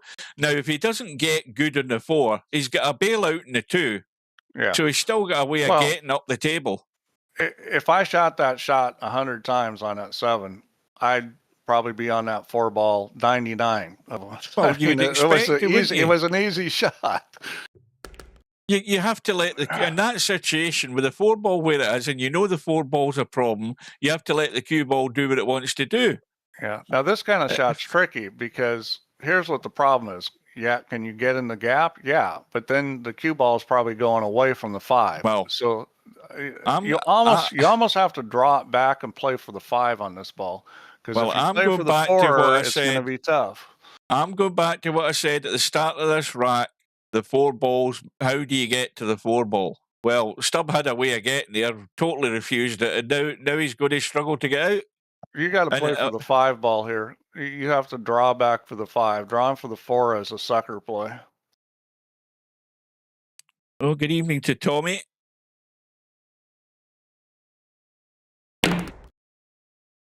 Here we go. Is he going to brush get lucky? Well, he didn't get lucky. He's got a bailout. He can shoot the 4 up in the corner. He's going to shoot the 4 in the corner. Oh, this is well. I put it this way. And again, this is a tricky shot speed wise with the cue ball. Yeah. Yeah, you either got to hit this pretty soft or run into the 5 or play to the other side of it. You got a bunch of choices here, but it's definitely not just hit it. He would never been in this sort of shape if he'd done the bloody first thing that he should have done with that 7-ball. Yeah, of course. That's perfect. It needs to brush it. Well, he's brushed it too thick, but he's. I mean, that was that was a shot that was a little tricky, and he didn't come out good. I mean, he could have been just a touch lower and bumped the 13, and it would have slid right over for the 5, but he wasn't. Well, he's going to have to hit this, obviously, to get the 5-ball to move. The other problem is the cue ball's going up and down like a yo-yo, so he doesn't know how much the cut's going to be in this 8-ball. you can pick a ball to run into. I mean, Well- the 12 or 11 is the easiest ones. Of course, you know, I mean, that could be, who knows where the cue ball's going. I mean, this is, you know, you can play for the 15. That's probably the safest play, but if you hit it wrong, Go ahead it. Yeah. Well, that all went wrong right off the bat, as far as I'm concerned, because he did Well, you know, that completely kind of wrong shot. that kind of shot on the 5 on these tighter pockets is a lot harder. Oh yeah, I mean it was tough enough the angle he had. We had to blast it and flush it to get it to hold that rail. And honestly, guys, these pockets aren't that tight. I mean, these pockets are tighter than what you're used to playing on. But these pockets, you know, I mean, I've played a lot on pockets tighter than this in real life. I mean, these are, you know, to me, these are how all tables and pool halls should be. Is about like this. Yeah, Steve's talking brutal. No, I mean, like Hard Times, the one that you played at. Well, no, the Hard Times broadcast table. Yeah. Well, the broadcast table was way tighter. I mean, but the normal Hard Times tournament room pockets were 4-inch, and these are like 4 1/4. So these aren't even as tight as the other tables in the tournament room. The broadcast table, I mean, that was ridiculous. That's got to hurt, Stub. But you know where you went wrong. Well, if you get any shred of decency, you go and look at the video and see where you went wrong. You should. In fact, I think he knew he was going wrong when he played it. Let's put it that way. Why he checked that with loads of English to straighten the cue ball, I haven't a clue. And this is the end result. He ended up going pear shape, getting out of line, and it's another big swing for Albinario. He's 2 away from round 4. And Stubb battling to stay in it, needing a good break. That didn't really do much, that break, did it? And he's they dry. didn't come apart very good there. Well, this is an interesting table. I think you got some choices here. Paul says these ain't 4-inch. Steve No, said they're these 4 are 1/4.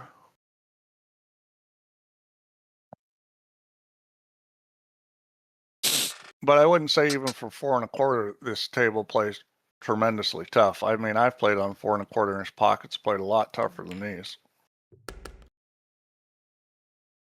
Well, Albinario has committed to the stripes, so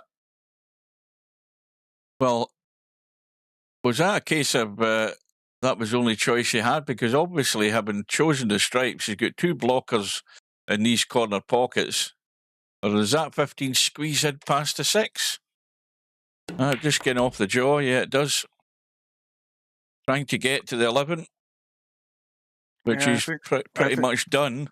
I think he's got most of the trouble out. I mean, obviously the 14-10 is going to be a little tricky where they're sitting with balls around it and those two are close together. So, I mean, ideally he would like to play position for the 10 ball right here. The problem is you get on the low side of it and you don't really have much. And the 2 ball's tough to be conservative. So this is a difficult shot. That looks good pace. Yeah, that's pretty good. Yeah, just overhit it a tad, but he's got a shot. I mean, this is rough. I mean, he's almost got to shoot the 10 now and take it 3 rails. I don't think he's not going to catch any of that 14, is he? Because he could kill the 14 ball if he does. You take the 10 and take it 3 rails, and you're playing for probably for the 12 or the 9. Well, actually, the 14 will go in the corner pocket once he gets the 10 out of there. So you go 3 rails and play for the 14, and if you don't get on it, you got the 12 and the 9. This is pretty natural here. Yeah, this is a pretty natural 3-railer to get on the 14.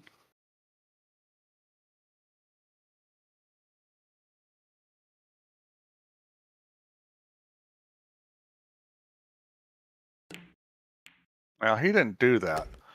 He decided to run into the ball. I'm not sure why, but maybe he thought Well, it I would think he's just kind of I stay think he's there. But decided he's going to take the 14 from where he is. yeah, But how does he would, get in the 12s? You have to jack up big time here, or do something silly with the cue ball, or leave a bank. You can just roll this and then shoot the 9 ball. Oh, I forgot about the 9. I forgot about the Yeah. 9 up top. Yeah, I see that. I thought that was the 1 again.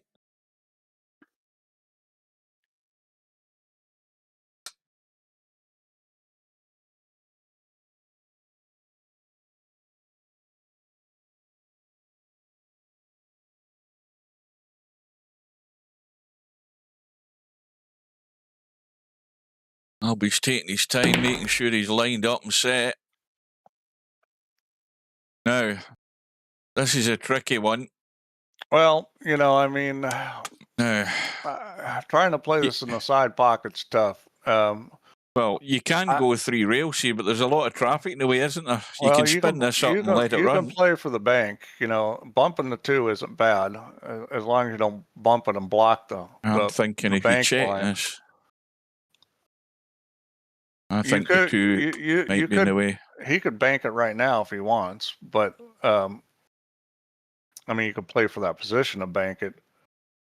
But I think he's trying to play this in off the jaw. That's what he's trying to do. Dead weight it, and he's played it perfect. That's a hell of a shot. Yeah, played it perfect. Now he's looking at the 8. Does 8 go in the side? It does not. No, it doesn't. So, yeah. Needs to get back, and he's played that well also. Well, on the hill. He's on the hill. I mean, you got to give Stubbs some credit for playing a more sane game, but it still wasn't enough. And I think the break just killed him because he really did not break very well.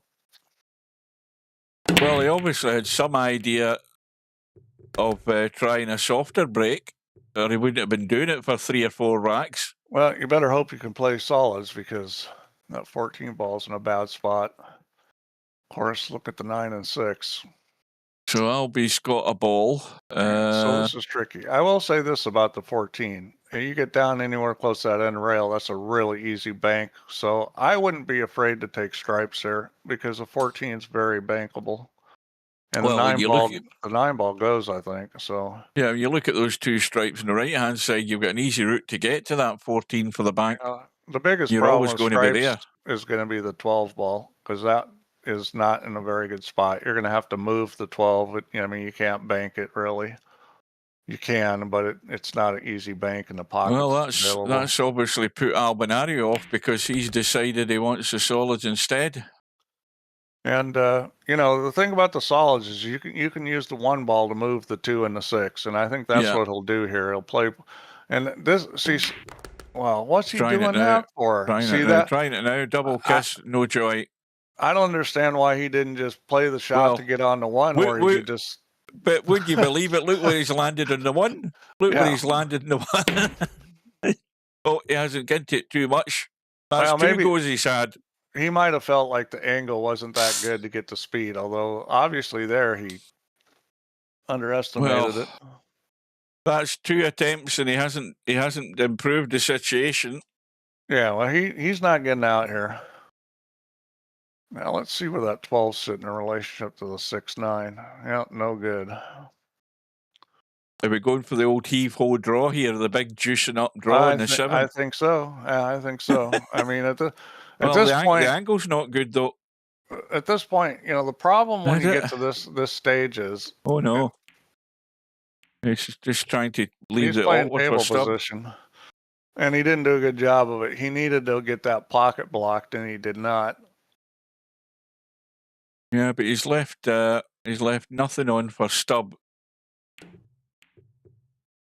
Stubb felt that he could try and squeeze that 15 Not only did Stubb not make it, but he didn't get the pocket blocked, which is bad. Yep. So if you were going to take a Hail Mary, now would be the good time. I mean, it's tough to play. I'll tell you, it's tough to play a table position game when other guys got this many balls on the table. But I will say that, you know. Look who's arrived in the room. Albatrino, 8 balls a kid's game. I mean, how many bloody profiles did they got? What an idiot. And, well, what's he going to make of this? Well, he's probably going to cut to 7, right? Well, no, he's not, because it's stub and he's on the stripes. Oh, it's stub. How'd he get to there? I didn't see what happened. I was too busy muting this Albinario number 2. He's absolutely married on this 6-ball. I mean, he can barely get to the long rail to get out of there. Well, the trouble is it's tough to play safe from here. I mean, this is... He's called the 15. This would be some shot. We might get a billiard. No. Yeah, but he may block the 7, which is good. Yeah, the 7 will go off the back of the 13 maybe, but not from that angle. It's tight. You'd have to hit it pretty hard, and that's a tough shot. But I think you can make it. But not from where he's at. And that's a smart play. Now, here's the thing for Stubb. He can bank the 14 out of there right now. The problem is that is that going to be his best play? He might just want to roll up on it. Let's see, does the 7 go now? Well, the 7 goes. Well, he can't do that. So the 7 goes. He's going to bank the 14. I think he called the 13, didn't he? Yeah. I mean, I think this is not a bad shot to shoot at. Because Alvin got to 7 where it will go. And that's no good. So right. The 7 will go. It's not covered.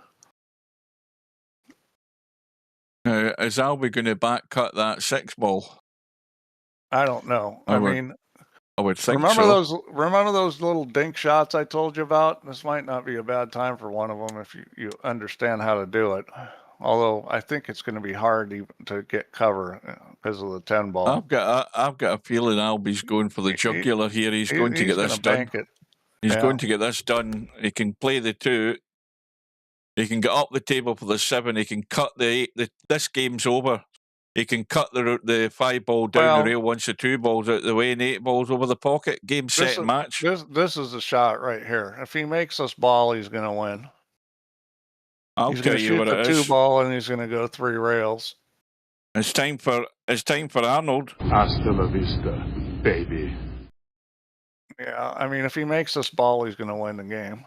Got to get the cue ball right around up the table, up past the 5-ball. Got to get this running, this cue ball.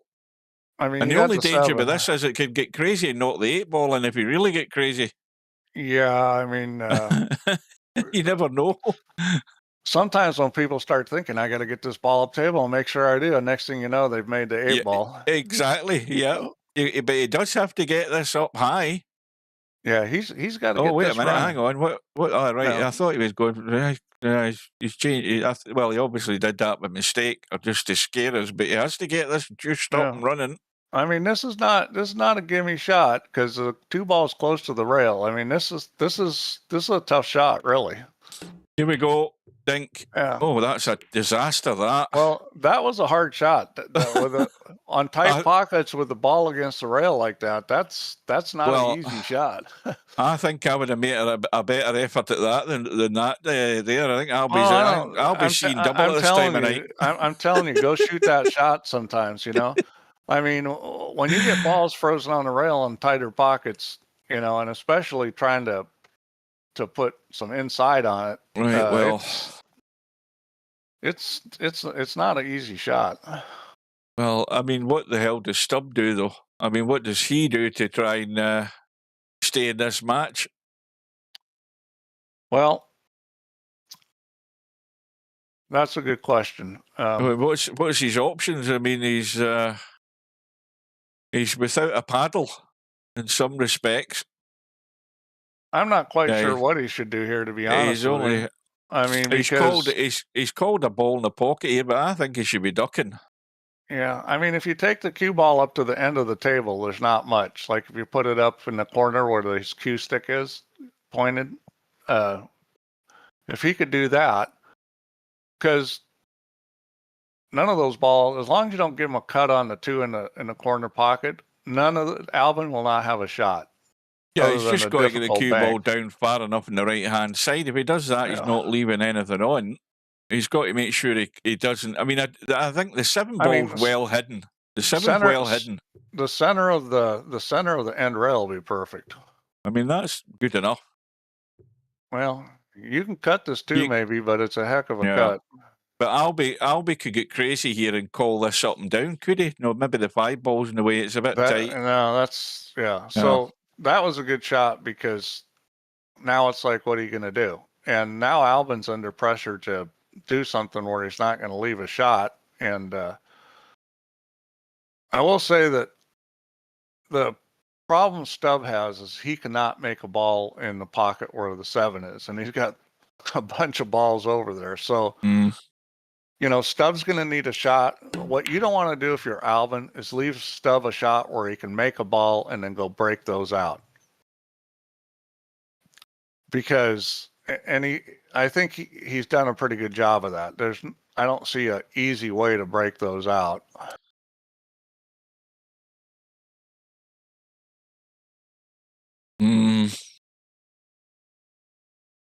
And the other thing that Albin did there is he put a ball up table, which makes it a lot more difficult for Stubb to roll up there and not leave a shot. Steve, I've got no, I'm thinking that would be crazy. I'm thinking, what can Stubb do? Can he do anything to try and protect that 7 ball? Does he need to protect the 7 ball? It's more the 2 ball and the 5 ball he needs to worry about. What's he doing? He's trying to play safe, and he didn't get there, but it wasn't bad. Now, if that 7 gets completely covered, it turns into a stalemate situation. Right now, that 7 ball can still be made. If it gets completely covered, then, you know, like if the 13 runs up on that and it's completely covered, then it's going to be a stalemate, and they're going to have to play, you know, just play a draw in the game and play it over again.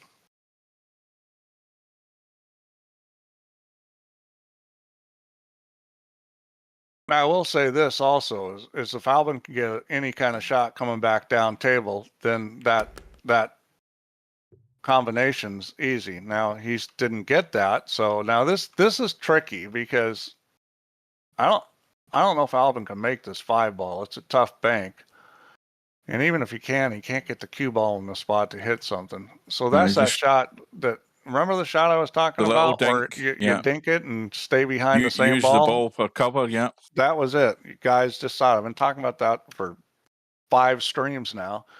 Somebody finally shot that shot. That shot comes up a lot in 8 ball. Is he going to push that ball to the long rail on the left and bank it across the table, or is he just going to go up and down?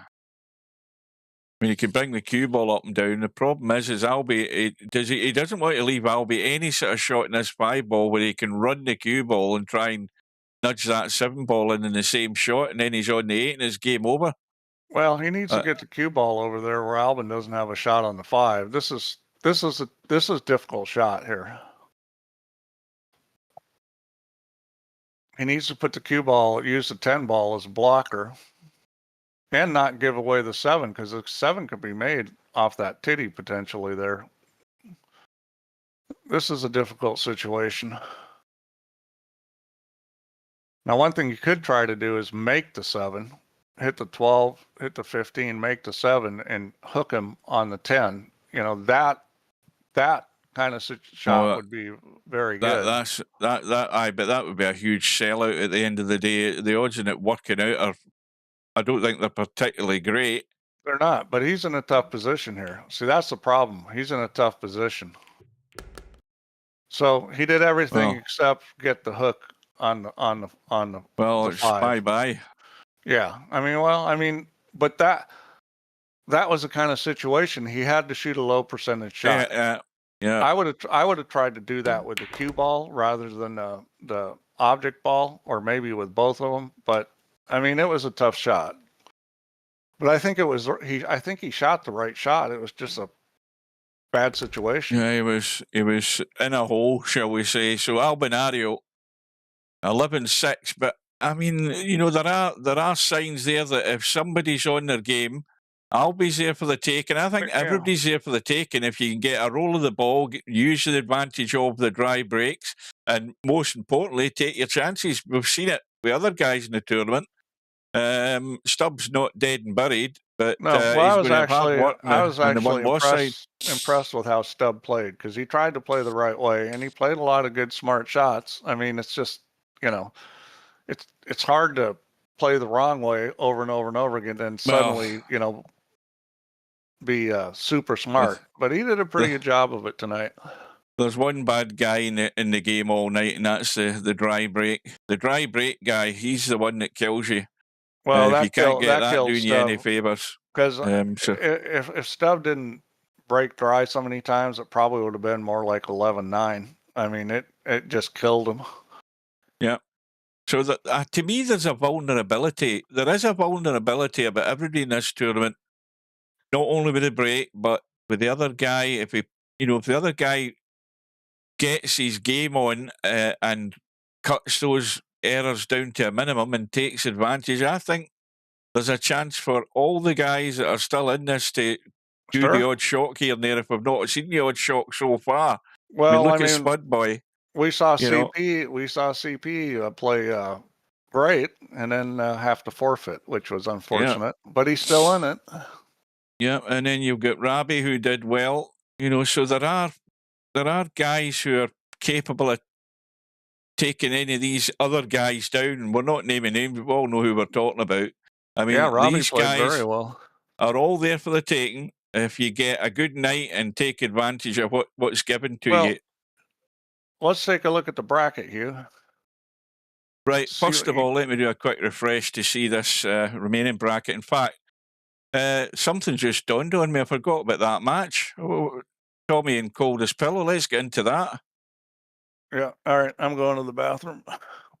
Oh, they've just started. In fact, I never double-checked. Is Slim around? I thought he might have been streaming this. Anyway, this is a one-loss side, race to 9. And, the Stubb Albi match is just finished, so we've not really missed a great deal in this one. But let's have a quick look at the bracket while they're pottering around at the moment. We'll see that Albi is now through to play Larry in round 4 at the top of the bracket. We have Cobra and Balls lined up for, I can't remember when that is. Is that the weekend? And then on the one-loss side, we have that match in the bottom of the bracket, and the one-loss side with Coldest Pillow and Tommy. And the winner of this match is waiting to, has got One Pocket Slim waiting to play them on that bottom half. Further up, we have Bankster and Viking. They've got a few days left to get organised, and the winner of that match will play Spud Boy. And then Stubb, who's just gone through on the one-loss side there, is now waiting on the winner of the match between Acero and Mr. Fox. And again, they've got till November the 7th to play. So that's where we stand. And meanwhile, we're still in the first game here. In the start of the first rack here with Tommy and Coldest Pillow. I'm going to have a quick drink. Well, you got to favor Coldest Pillow on this, but we'll see how Tommy plays. I mean, Coldest Pillow played awful good in the first round match he had.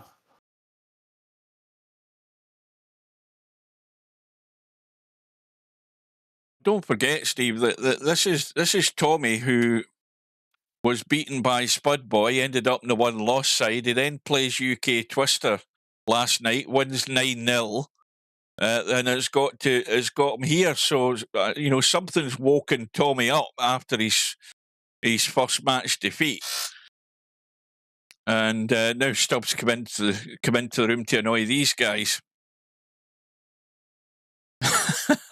He just won't learn.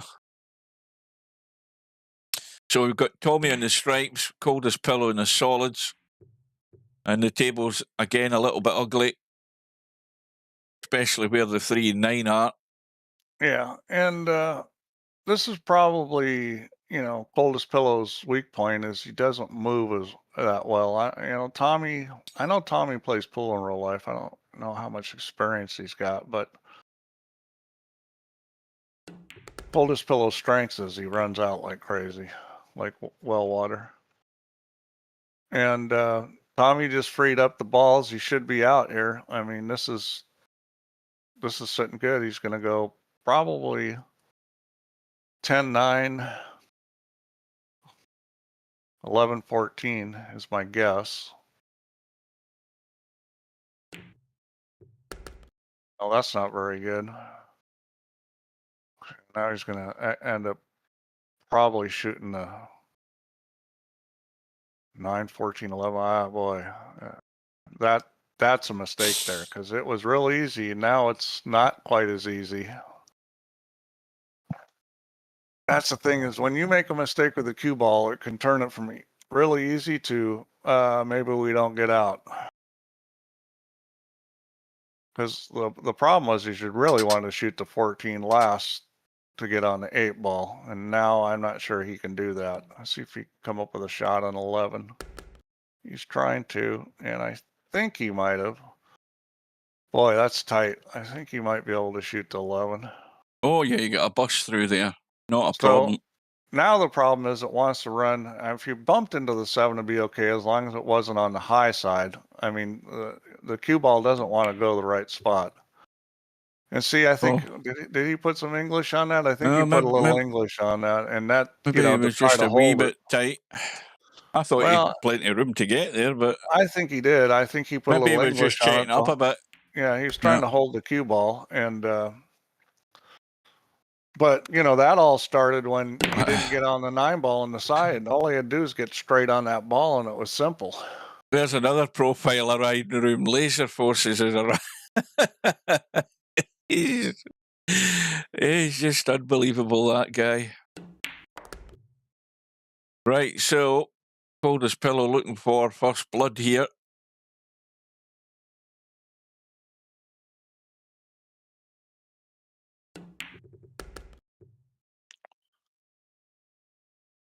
And that's nicely played.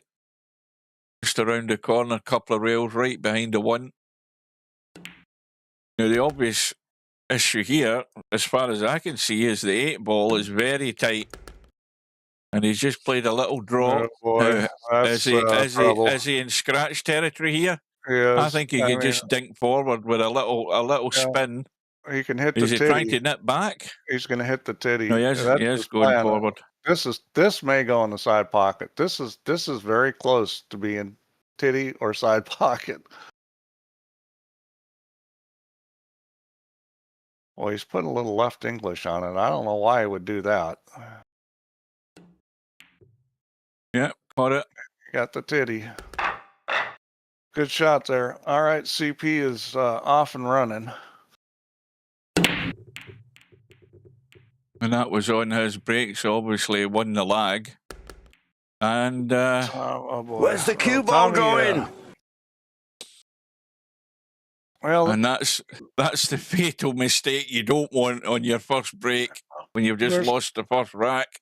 There's no big problems here, but it's not any kind of automatic rack. There's a lot of balls, kind of spaced out down here, and it's another straight pool drill, basically.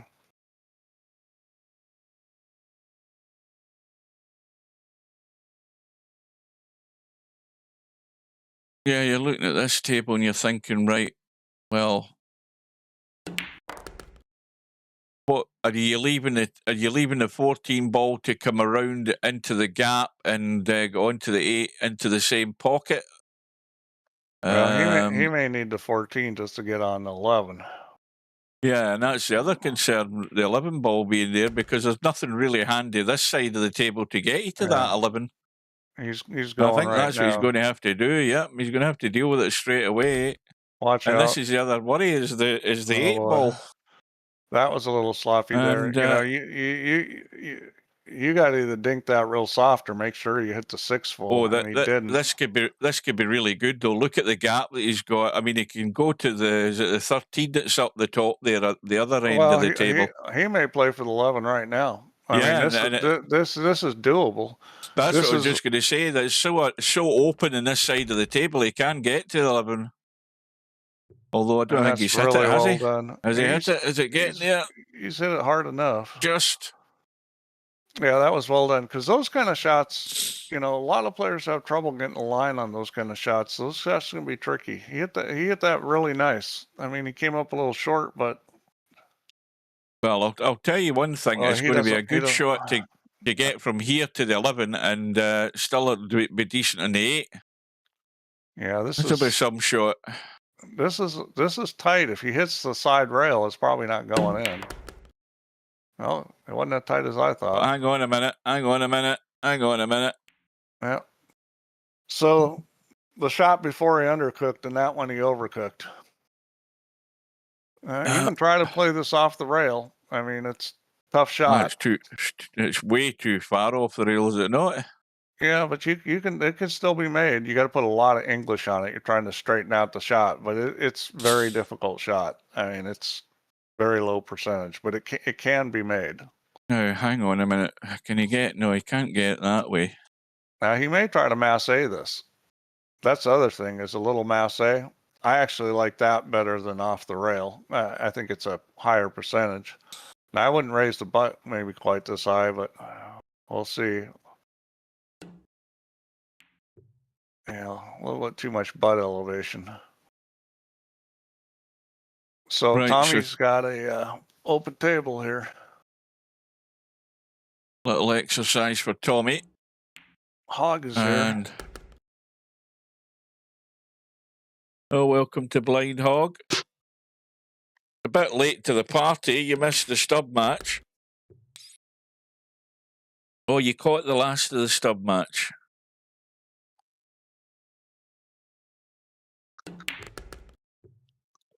Yeah, Hog, it could have been even closer if Stub would have had a break that was working. I mean, he broke dry so many times. Makes it tough to win.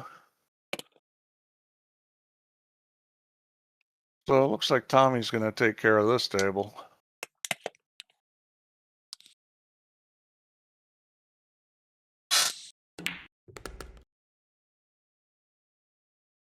As soon as I say that, he gets a little funny. Well, he's got the bailout in the 5, but you've got to get good with this cue ball. Yeah, well, if he could just stop it, he's good. He's fine.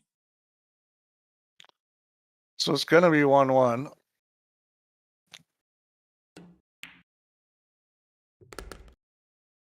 Well, CP made a silly mistake on the 14 to the 11 and ended up costing him. I mean, that wasn't a difficult shot to run into that 6 and come up with a shot on 11. And I think he got a little careless on that. And then he was fighting to get back to it and never could.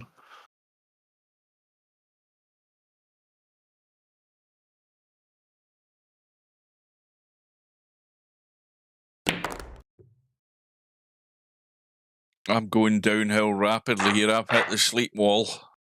Oh, well. I've got jet lag. Oh. Because we just changed our clocks on Sunday.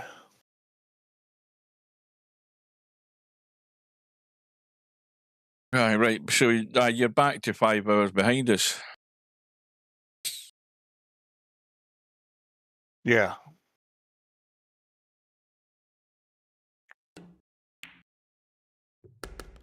No.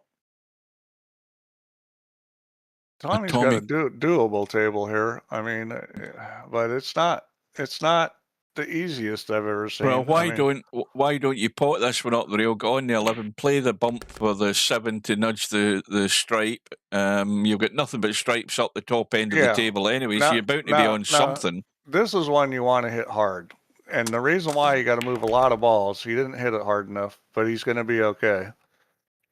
I would have hit it harder than that, but he came out really good. Yeah, sometimes it does come up where you're going to have some what we would call uncontrolled motion.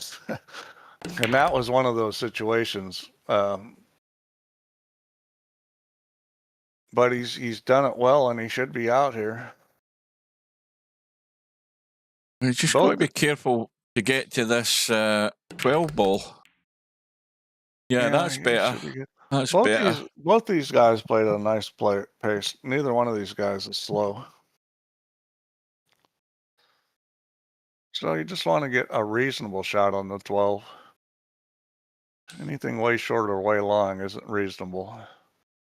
It's just out to the center of the table. You just got to get inside of the 1 ball.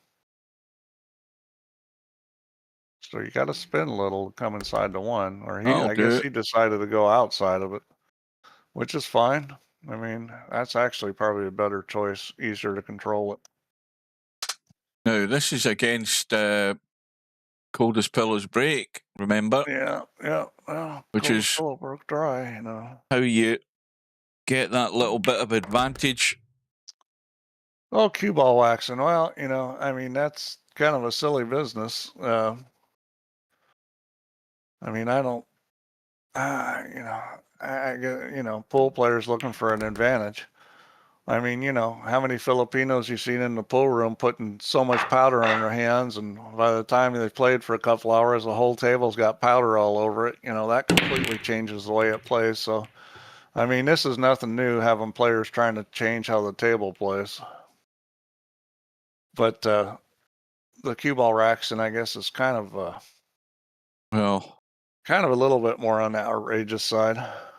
Here's a surprise, folks. Tommy stole that rack from Cold as Pillow on Cold as Pillow's break. What does Tommy do? Comes up dry. Yeah. You couldn't write the script. This table may be a little tougher. I think he probably wants to take the solids. I think the word you're looking for, Blind Hog, is a bakery, not a factory. It's a bakery. They don't make bread in a factory. They make it in a bakery.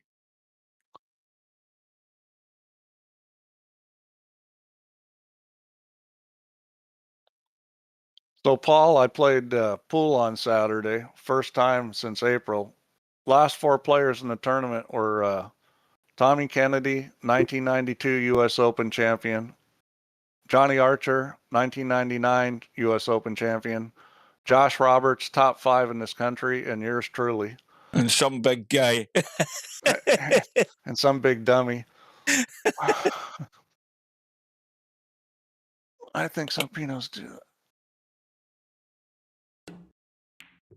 Yeah, I mean... Oh, that ain't going to go. That ain't going to go. Whoa.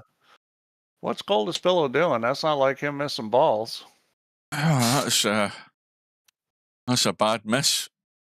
And what's worse about it is that, well, Tommy's got is that the 10 or the 12 ball? Because this blue cloth does my eyes, and it's a 10 ball.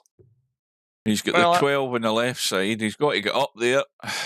I mean, players may ask for the ball to be cleaned especially if they see chalk marks on it, because then you get skids. So, I mean, that's why you're allowed to ask the ref to clean the ball.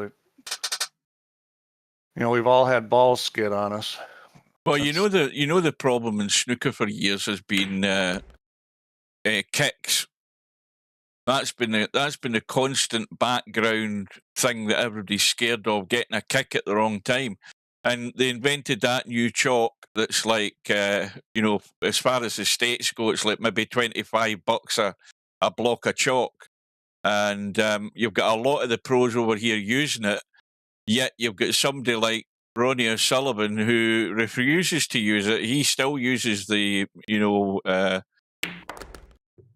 what do you call it? Is it I can't remember the name of the chalk. Not the stuff that's made in Chicago, the pool chalk. The other stuff, I can't remember. It's called the red. It's got the red paper on it, and he's still using stuff like that, which is still depositing chalk all over the cloth. And there's a lot of guys pissed off about it. But the thing about pool chalk is that if you look at the studies done on pool chalk and how often you have to chalk your tip and how much it leaves on the cue ball and all this stuff, a lot of these chalks that you don't have to chalk or tip very much also tend to stay on the cue ball more. So, I mean, I think Taum, I think is how you pronounce it, Taom. I think they've got one of the chalks that's one of the better ones as far as all around good performance. I just use Master Chalk, used it my whole life.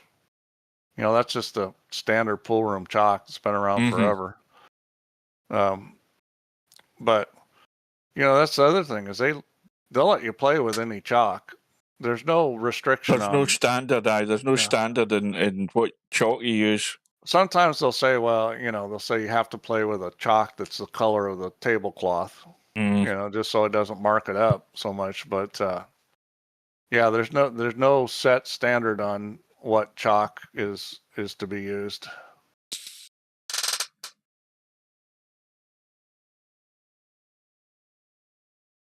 Well, I presume that Tommy was just playing a safety there when he rolled the 11 over the corner pocket. How many players were in the field? It was like 40. I mean, I didn't play great, but you know, I haven't played since April, so it's hard to expect to play great. Crossbank, the one, is it? No, he's playing a combo here. Oh, he's playing a combo. God, again, I thought that was the one that's a 9-ball. Yeah, unfortunately, he didn't come up very good. You know, this is like kind of funny. He's got a pretty good chance to follow this in. He's sitting good here, and I think if he follows this in, he wins. You got to hit it square. That's not square. Yeah, see, he just didn't hit it square. No. And unfortunately, the 9 goes. If the 9 didn't go, you know, a 15 ball is not that easy a shot, but the 9 goes. Well, and he can just roll this.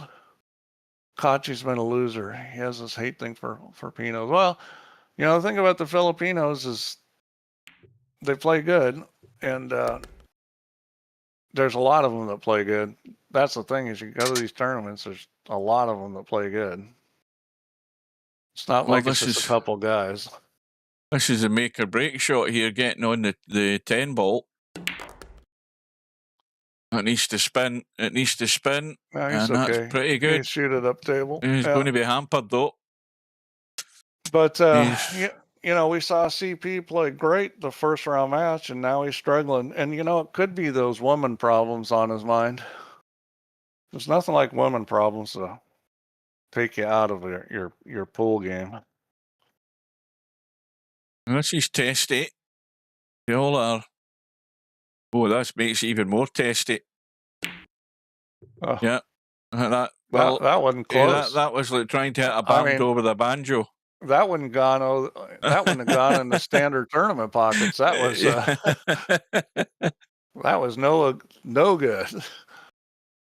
Well, that was going to be the downfall. If you can't get good in the 10 ball, and he couldn't have finished a lot worse than that, been hampered right over the 7. That's just a gift. I think he's probably going to leave the 7 for last, but he may not.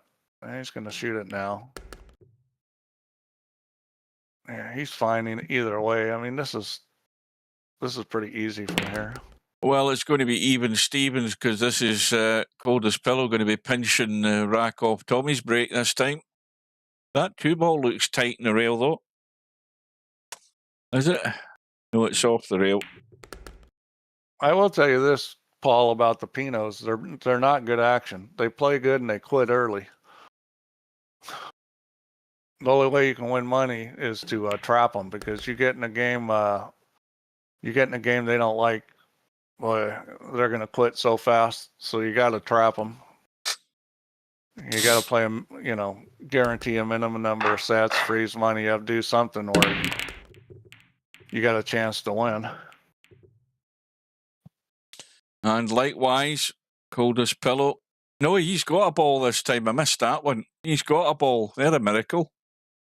Yeah, and he's going to take the stripes, and there's not really a whole lot of trouble. Let's see what kind of pattern he plays here. Well, all the stripes are all in the table. There's nothing. There's nothing you can't get to. I don't understand why he just didn't roll forward a little and shoot the 14. Well, the thing is, Steve, you know, he plays at a pace.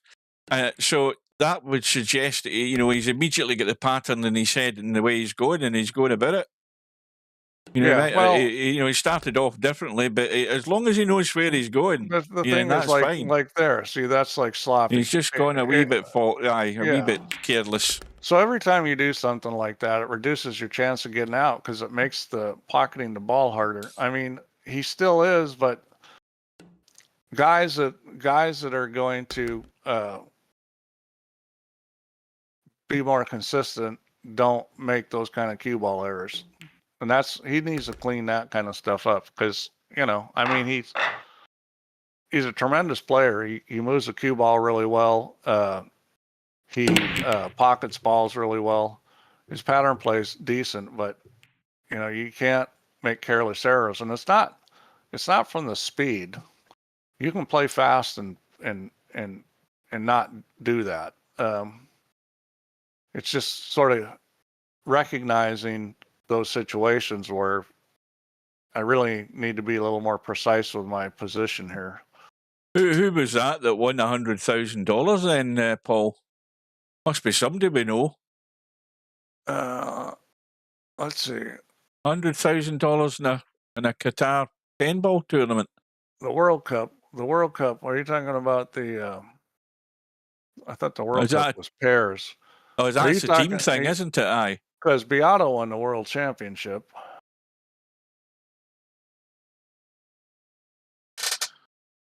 Right, so we've got Coldest Pillow, 3-2 lead.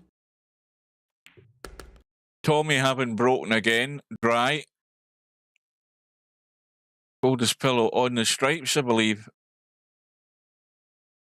So he'll deal with the two that's there, I would assume. And, well, it may well be well, I think it could be the 11 ball into the side to get up for the 8. That's the only worry about how you get to that last 8 ball, because there's nothing else up there. Oh, Mag Panty won it. Yeah, I know Mag Panty. I've seen him. Never heard of that name. Well, that's what I'm saying. There's so many good Filipinos. I mean, Jonas. Mag Pante's a good player. You know, I mean, if you don't watch streams in the Philippines, you wouldn't have any clue who he is. But there's so many guys. Never heard of that guy. You're right enough. No, he's a good player. There's so many guys that are really good over there. It's you got guys like Banyaras that doesn't even travel to play in these tournaments. He's really strong, and you know, I've seen Mag Panty play several times. He's really good. Well, you know, fraction short in this 8 ball. He would have liked to have been sort of looking down the barrel a bit more, but he should be there to open up the gap. There we go. There's guys that are just, you know, I mean, Manalo was really one of the great Filipino players. Just nobody knew who he was because, you know, he didn't play outside the Philippines much. But I've seen Manalo play in person. Let me tell you what, that dude played, you know, like as good as Dennis did. Dennis Acolio. I mean, he was strong. I asked Dennis about it. Dennis said he couldn't give him any weight. He plays Larry next, Blind Hog. That's the thing is I guarantee you none of these guys, yeah, he was also good at snooker, but I guarantee you none of these guys know who that was because, you know, he's just another unknown Filipino. He did win an IPT 8-ball event when the IPT was going. That's the only time he's probably ever been out of the Philippines. He came to the pool room I was in. He ended up playing my buddy Oscar Dominguez. That was funny. I had a friend who tells me, "Oh, Oscar's playing great. I'm going to back him against this guy." And I said, "You know what? If you back him against him, they're playing a race to 11 9-ball." I said, "The score is going to be 11-4 or 11-5. Oscar's loser." He's like, "Oh no, it can't. The guy can't be that good." You know, it was 11-4. I think Manalo missed 1 ball. This could be Coldest Pillow breaking away here. Well, Coldest Pillow is the favorite. He's just got off to a slow start. Now, presume the 8-ball goes clean, which it does. Now, I like getting closer there. I mean, he's being overly careful with the cue ball. I like getting a little closer. Yeah, I mean, you could have got further up into the middle of the table. Yeah.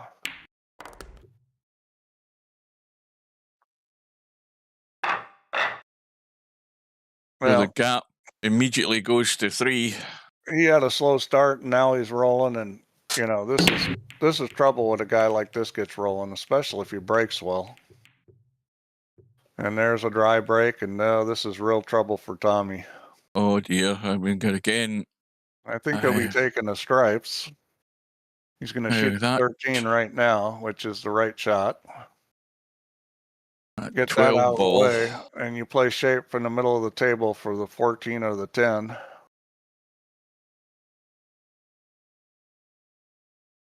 It'd be nice to go 10 and then maybe 15 and bump the 12, because I don't think it goes by the 3. So he'll go 10. Well, maybe he won't, because he's jacked up over the ball. But I like going 10 and then 15 and bump the 12 and then shoot the 12. Because you can control it when you're that close to the ball like that. You just bump it over and shoot another corner. He still may do it. He's just, yeah, he just doesn't like the way he is on it. Well, he could see enough of that 15 to pot it right now, but it's a bit too straight to do much with the cue ball. Yeah, now he's going to go to the 10 and then shoot the 15. He could shoot it now, but I don't like shooting it now. If you shoot it now, what you're going to try to do is just rub the 3. That's you could shoot it now. It's a bit tight to try and do that, isn't it? He's going to go this way. See, this is an easier shot because you can control this into the 12. You want to hit the 12 pretty full. You just don't want to put the cue ball on top of the 3. If the 12 bumps the 3, it doesn't matter. Well, he hit it hard. See, I don't like that. He came out okay, maybe, but you know, this is a tough shot. I mean, he was married to the rail. The thing is, he was in a spot where he can control that. He didn't need to hit it that hard. Well, I mean, you can hit this with right English and make this hit behind the ball. I think it's far enough up from the there's no scratch here. Hit rail first on the 12. He's not going to do it.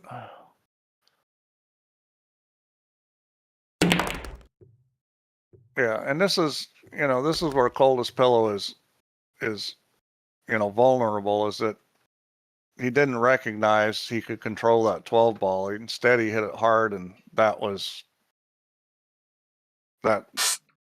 what's going to cause him to lose this game, probably. He's going to have to bank the 9 and try to come around. He can bank the 9 and come around and get on the 12. The shot's there. He needs to put some English on it. Wants to go 2 rails and then in between the 3 and the 6, and speed's got to be right. Well, this will be a miracle if he gets this, because I think your shot's probably the better percentage. Yeah. The only thing about this shot is you can block the pocket. You know, which he did not.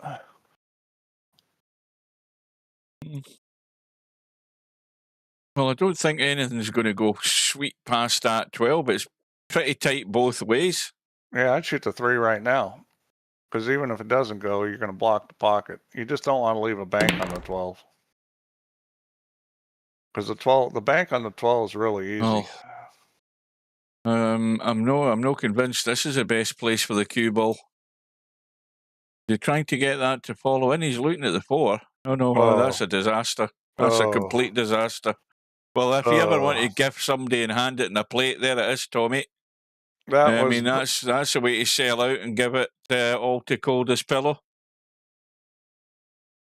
Yeah, I haven't seen him play that much, Paul, but I didn't think he was Manalo's speed. I mean, I think you're right. He plays kind of like him, but I didn't think he played as good.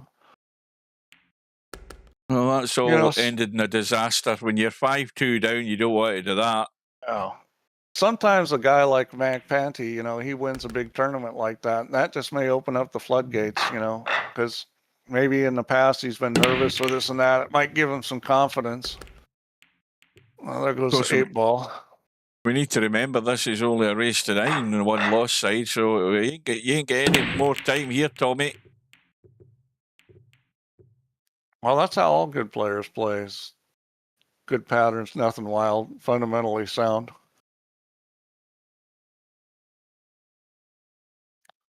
The only players doing crazy stuff are the ones losing.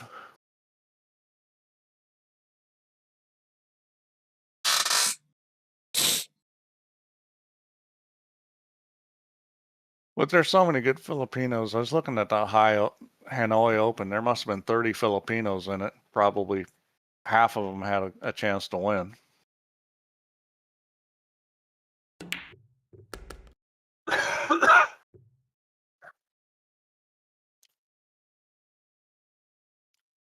I was kind of surprised Katie won the Philippine Open, but you know, I mean, that guy, Katie's a good player, but he's funny because he's one of those guys that makes a lot of mistakes, but when he's not making mistakes, he's pretty tough to beat.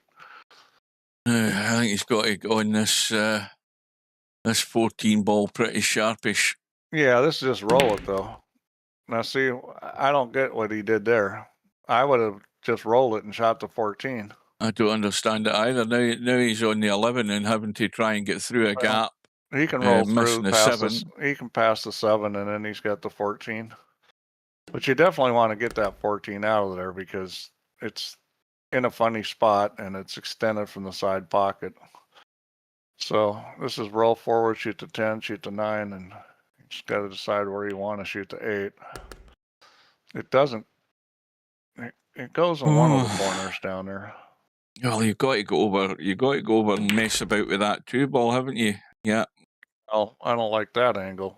Yeah. That's not where I would have put the cue ball. He's gonna probably just draw straight back and shoot it in the side. He's gonna come off the rail and try to come back. Yeah, he's going to be messing with the 2 ball. Messing with the 2 ball. Commentator's eye. I said it 2 shots ago. He shot it the wrong way. I mean, he should have just drawn that back. He didn't have any angle. That was always a worry. Boy. It's amazing when, you know, the 8 ball sit in the middle of the table. All I have to do is get a shot in the 8 ball, and the 2 ball was just sitting with the cue ball, you know, depending on what the angle you left, the cue ball's always inclined to go that direction when you want to play the 8 ball on the side. Well, I mean, the pattern wasn't terrible, but the way he decided to shoot that shot to get on the 8 was.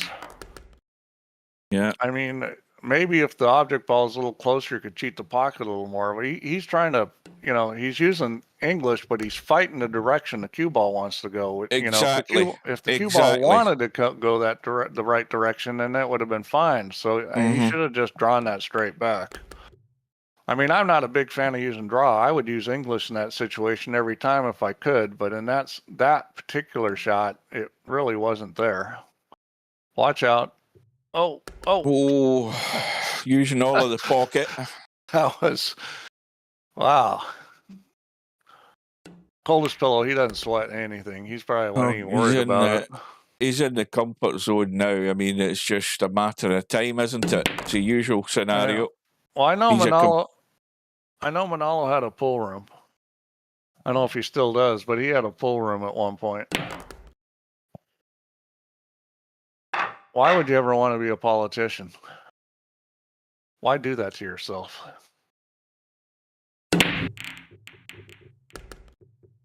Our ball has gone. There goes another one. And another one. So, and Tommy's got a pretty good table here. Let's see. Combo up top.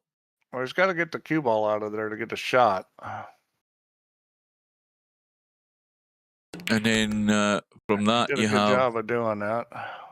Now look at this. You have Is he going to a get dodgy screwed? 9 ball. Boy, look at that. That was kind of unfortunate there. He did a pretty good job of getting the cue ball out, and wow. Well, there's his shot. His shot's the problem ball he's going to have to deal with right now through the fact that he's got no choice. I got to say, that was a little bit of a bad roll right there. I mean, that didn't have to come out like that. If there's ever any bad way you can play this shot, that's it. Tommy's hit it straight into the 8 ball. I mean, everything about that was wrong. What? He's from one of the 15 middle-class families in the Philippines? Because there aren't too many middle-class families there. There's the rich, and then there's everybody else. There's not much in the middle.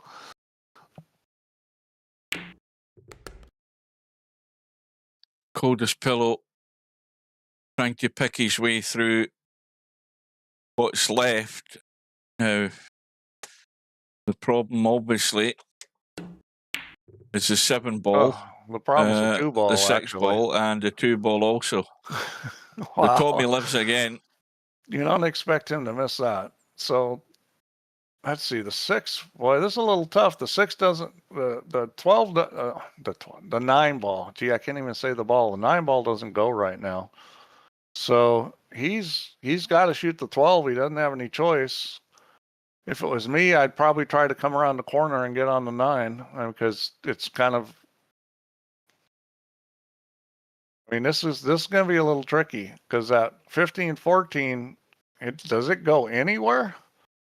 The one place it goes, well, the 15 goes in the pocket where the 2 is. Wow. I think he was trying to do what I was talking about, but he missed the ball and was short. I'll tell you, that 6 ball really isn't a problem if you get on the 7 right because you can run right into it. Mm-hmm. Yeah. But, you know, you got to be able to control the balls and come up with a shot. I mean, he's probably going to have to shoot 2 of these balls just to get to the 7. That's a bit straight, this 2 ball, so he's going to have to. Oh, he's just going to have to dink it and try and tuck away behind the 1. Yeah, so here's the thing now is if you're Tommy, what you got to think about is how can I hit the 15 or the 14 and play safe? Just because you want to get those balls untied up. And unfortunately, this is kind of tough. I mean, this is a pretty tough situation. He's got to find a place. He's got to find a place that's going to be safe, and he may just try to run out. He just may say, screw it. The problem he's got is the 15 no longer goes. The 2 blocks that pocket. So will the 14 go on the side? You know, I think the 14 might go on the side. What do you think, Hugh? I think you can make that 14, throw it into the side pocket. I think it goes. We'll see if he plays for it. Either way, they're both tight. I mean, you could say the 15 goes. He's got a brush. Yeah, unfortunately, it's not a very good brush. No. Yeah, I think he might have been able to make the 14. Where's Cobra when you need him? He'd always tell you whether he could or not. Well, what do you do now in this situation? You got to call it in the corner. You got to cut it. Yeah, and blast it. Well, you know, you don't have to blast this. You go back and forth and play like the 15 in the side. Well, he missed it. Yeah, that was doable. He just didn't make the ball. Might have to start with a combo unless you can see the 6. Must be able to see the 6. Yeah, you've got plenty of room to get to the 6. Yeah. Paul's coming up with the oxymoron, middle-class Filipino family. They all want to be politicians. That's like a middle-class Mexican family. Or, you know, I mean, there are not too many of those. No, seriously, if you look at the demographics, I mean, the middle class is very small. It's not like Europe or the United States where there's a lot of middle class families. It's just not like that.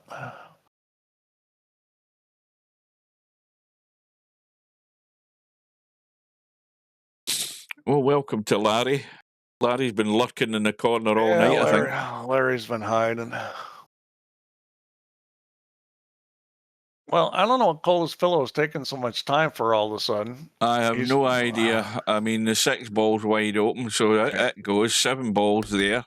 I mean, this situation isn't that bad. This is making a mountain out of a molehill when there's no problem anywhere. It's just a matter of getting the cue ball there. I don't know what the hell this was all about, because well, now he's you know, in trouble. see, but that's, you know, it's kind of a wild shot. He runs into a ball. And, Why you is know, it players are seeing problems that aren't there? I don't Why know. is it? I thought you shoot the 1 and come up the rail, shoot the 6, drop back, shoot the 7. I didn't see going the way he did, and he's just. And now he's It's just getting I worse mean, and worse. this is a comedy of errors. This rack. If this is me, I'm hitting the ball off the long rail, hitting the 1 ball, and bringing the cue ball over here. Hopefully, trying to get him on the 8. Well, actually, that won't work because the 15 goes in the side. He's playing the ticky and very well. Somebody's been in the stream listening about playing little ticky shots. That was excellent shot. That's down and dirty. That. Yeah, that was excellent shot there. That's going to get a nasty response down the pool room. That. No, that was an excellent shot. Yeah, that's. Well, he's got him by Larry Lurker. What is it? A politician said. I can't remember what one it is. When you've got them by the shot, by the balls, their hearts and minds will follow. Well, he certainly got them there. What's wrong with being a liberal in the U.S.? Well, there's plenty of liberals in the middle class in the U.S. Actually, you know, it's if you look at the demographic, I don't know what the split is, but I think that there's plenty of liberals in the rich, poor, and middle class.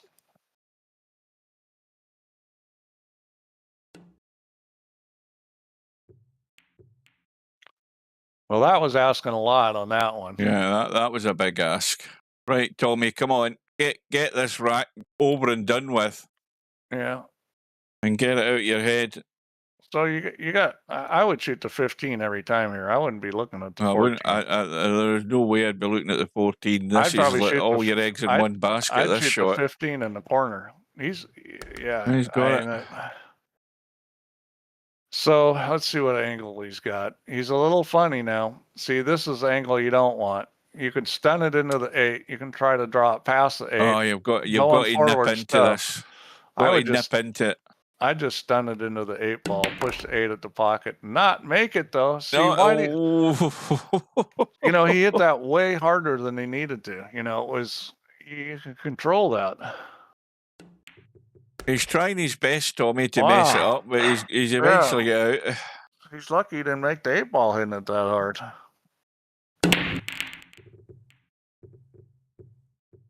Nothing doing. Well, CP really should have won that game.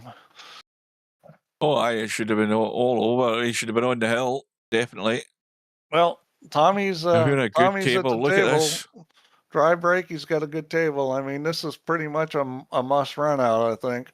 You ever get the feeling that, you know, if ever you make a mess like Cold as Pillow did in that last rack, the balls can never forgive you sometimes, and suddenly the running is it all turns table and everything starts going against you. You get dry breaks, you leave a table like this, and suddenly Tommy's running out.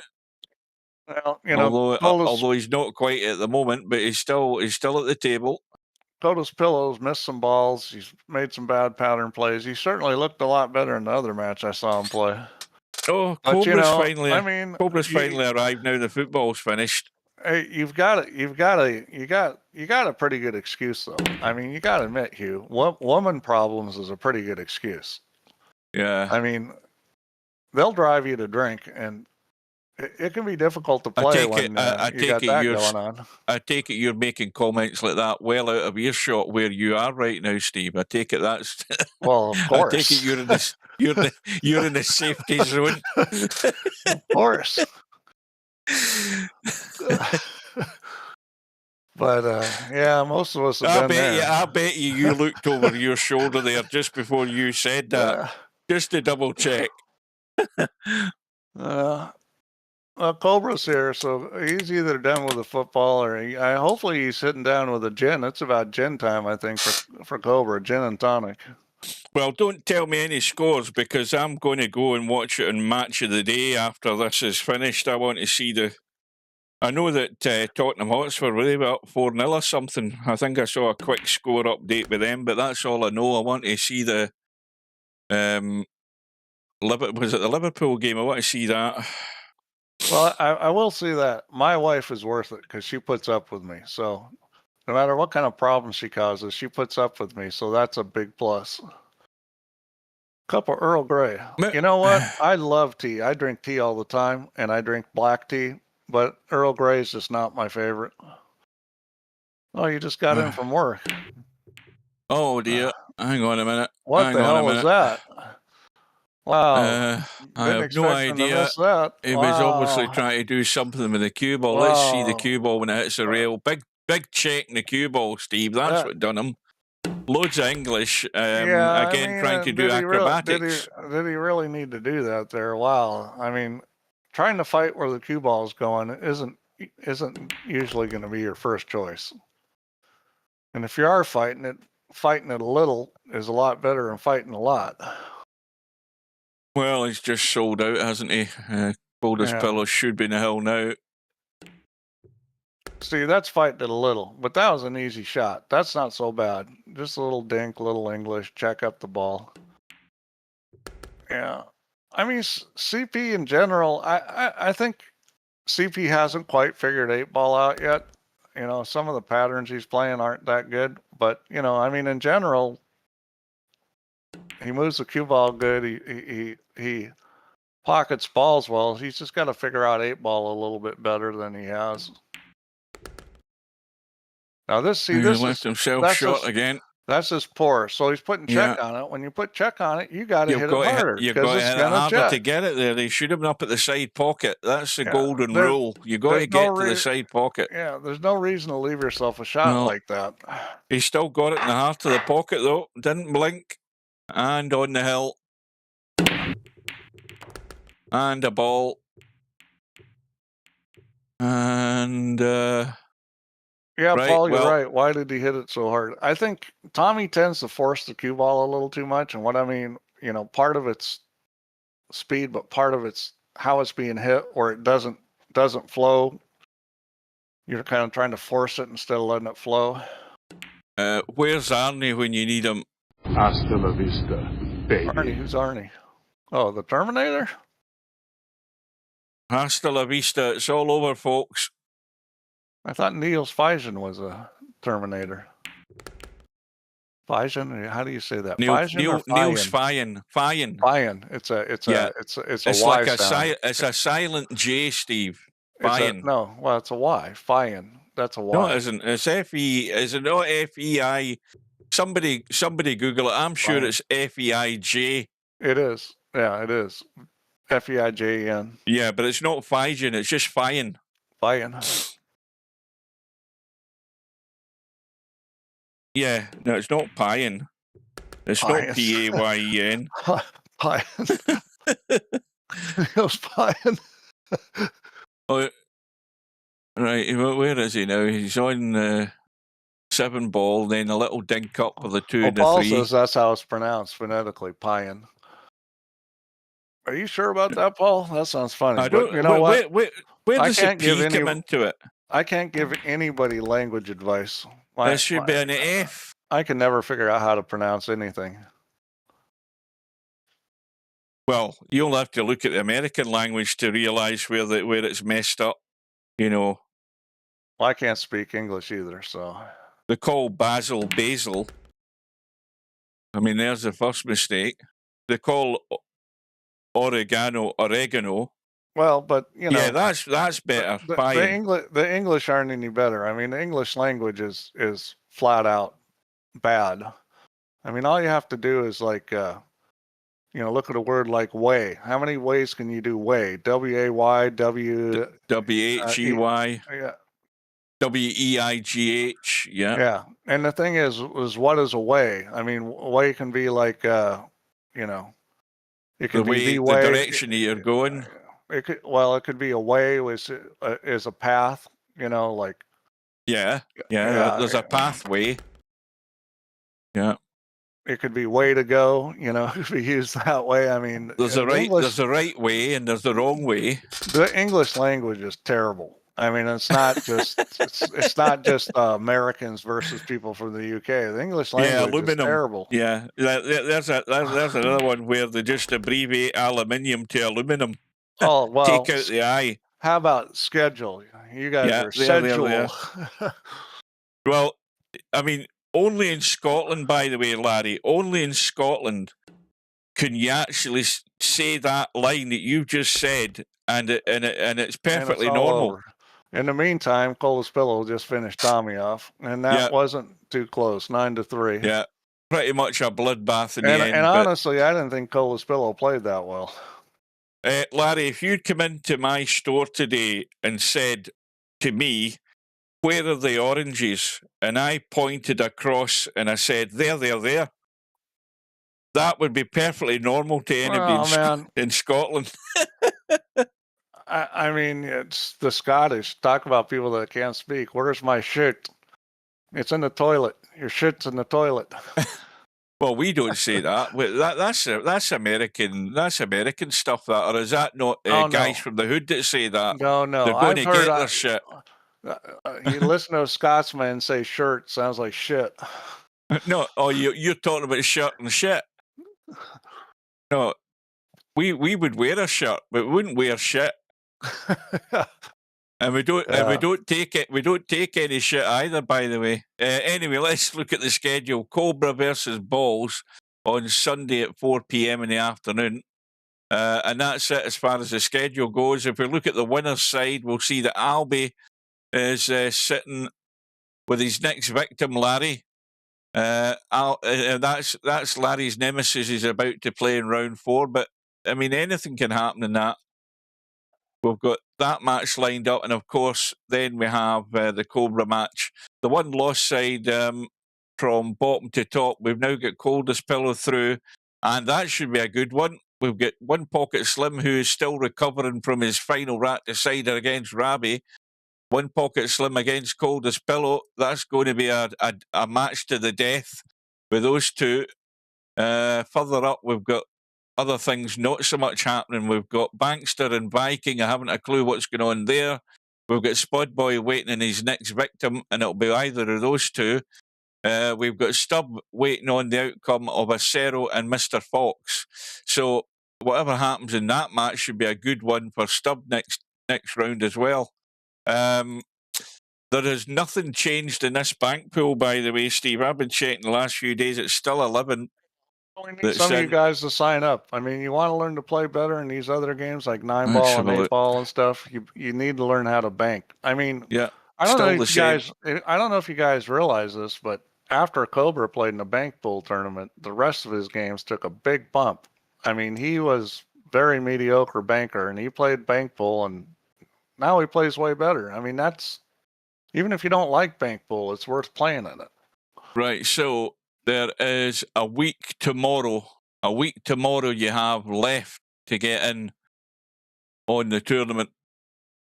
And that's pretty much it, folks. I'm off for I'm not at work tomorrow, but it's still 10:30 my time. I think I'm getting my second breath now after sort of going semi-unconscious. That will be it for now. I should be around at the weekend, hopefully, to catch that Cobra match and anything that might crop up in between. If I'm not playing pool Saturday, I'll be here. Right, so thanks to Steve. Thanks for your company. Do us a favour, hit the quick like button. Thanks to you for the stream. We'll bid you good night. Going to catch up with the football. We'll see you later, folks. Take care. Good night.